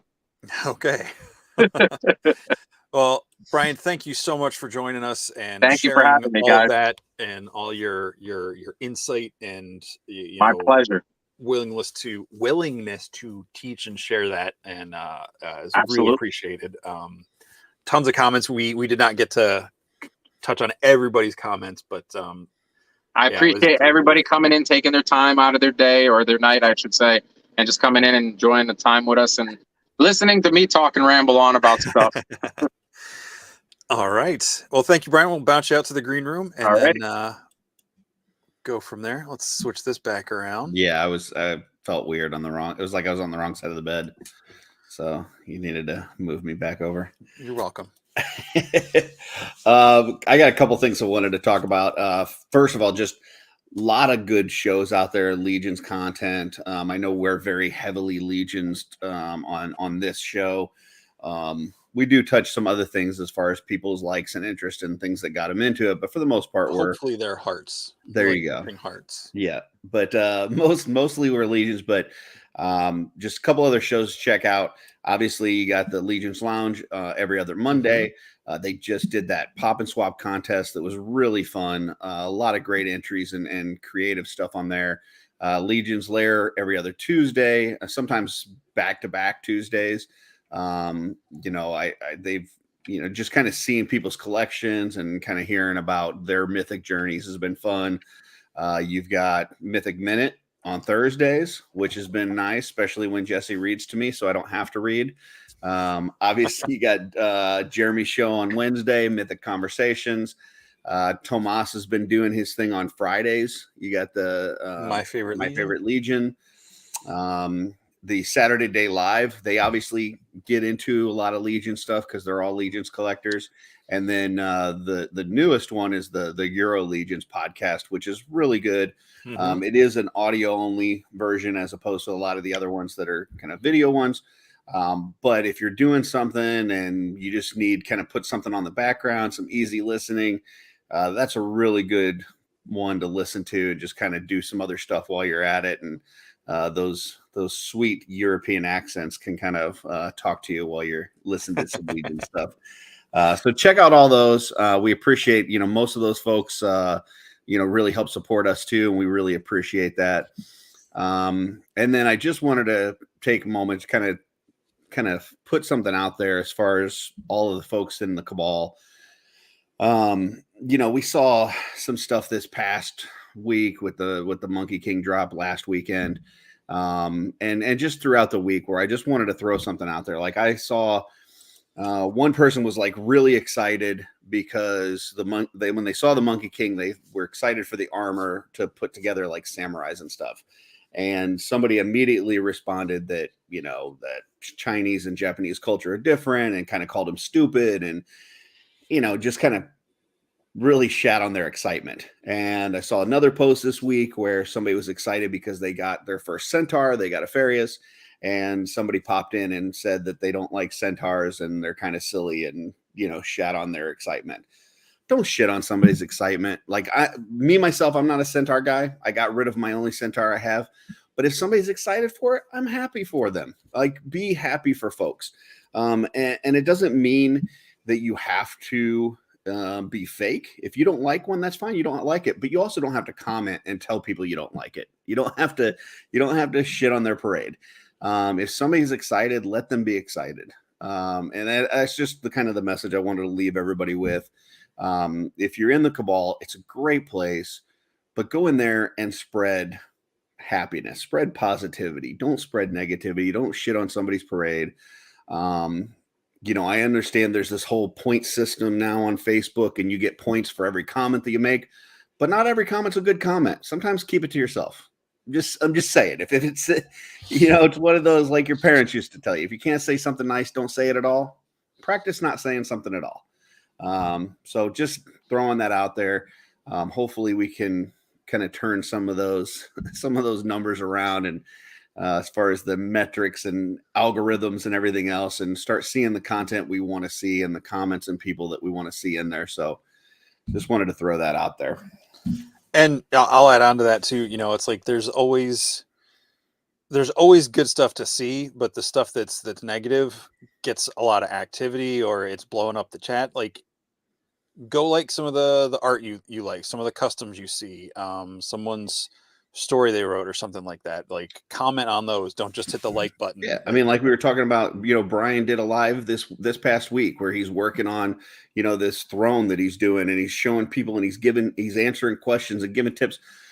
Engage with those things. Engage with the art, the activity, the people that are doing creative stuff, because that's really what made the Cabal great, and we want to leave it. We want to keep it that way. And I understand that, the more that you add people to a group, you're going to get folks in there that don't understand that this isn't the same as other toy groups, and you don't just come in and, take a crap on everything, because that's what a lot of toy groups are. But yeah, help them to understand that. So, and I'm a firm believer in you get what you put into this as far as the Cabal and what you see. Like, if you're posting and commenting on negative stuff, you're only going to see the negative stuff because it knows what you like. It reads the words. It's, but hey, and at the end of the day, there are people at the end of the keyboard, whether they're commenting the negative things or having the negative things saying on their thing. So like, just try to remember there's other people on the other side of that screen, which is part of why I like doing this show, because we get to show you who some of these people are if they're not as facially recognized in the Cabal or whatever. Anyway, speaking of which, next week we do have My good friend Tyler Robertson on Instagram, known as Failed Imagineers. He is a prolific Star Wars customizer. He does dios for Star Wars, specifically Black Series. He does make stuff. He's been featured in some website articles and things where he's worked with some of the designers as a 3D printer for Star Wars items. So he'll be joining us, talking all sorts of stuff. Go easy on him on the Mythic stuff. He is all in on Star Wars, and he's being very selective about what he buys in Star Wars. So having him, don't try to make him buy Cosmic, because I don't want to see my friend broken. But yeah, he's a good friend, and I'm really looking forward to get him on here and kind of get some of the cabal love, who also loves Star Wars stuff, over to see his thing. So, but Jesse, Tusk sentries are basically stormtroopers. Look. I know. I've tried. I was like, look, if I bring one to you, if I get one for you, will you take it? He's like, yes, but I will not buy any of my own. And he's like, I can't open that can. Well, like, that'll okay. change once he gets one in his hand. We I know how that works. I know. All right. Anyway, thank you very much for all of you being here. One more plug. Sorry. One more plug. This Friday, OffWorld. Got a really exciting show coming. Gosh, that show. Yes, we got a really exciting show coming. We are going to talk about Princess Bride. We're going to talk about Clue the movie. But the thing I'm super excited for, we're going to talk about some forgotten toy lines that you guys may not remember. And hopefully, we'll jog some memories and bring some nostalgia to you. But we're each going to go through 3 forgotten toy lines that are important to us. I think that's going to be a lot of fun. So join us this Friday on the OffWorld YouTube, 9 o'clock Eastern. It'll be a lot of fun. I promise. Yes. That's it. That's all I got. Okay. Jesse. All right. Well, let's get the video queued up here for the outro. Thank you all for being here. It was fun having Brian on for probably one of our longest episodes ever. I think we only had only beaten by Matt Rodriguez. I think. I was gonna say Matt Rodriguez might have gone longer, but not by much. But yes, that's it tonight. Thank you all for being here. And until next time, what's on your shelf?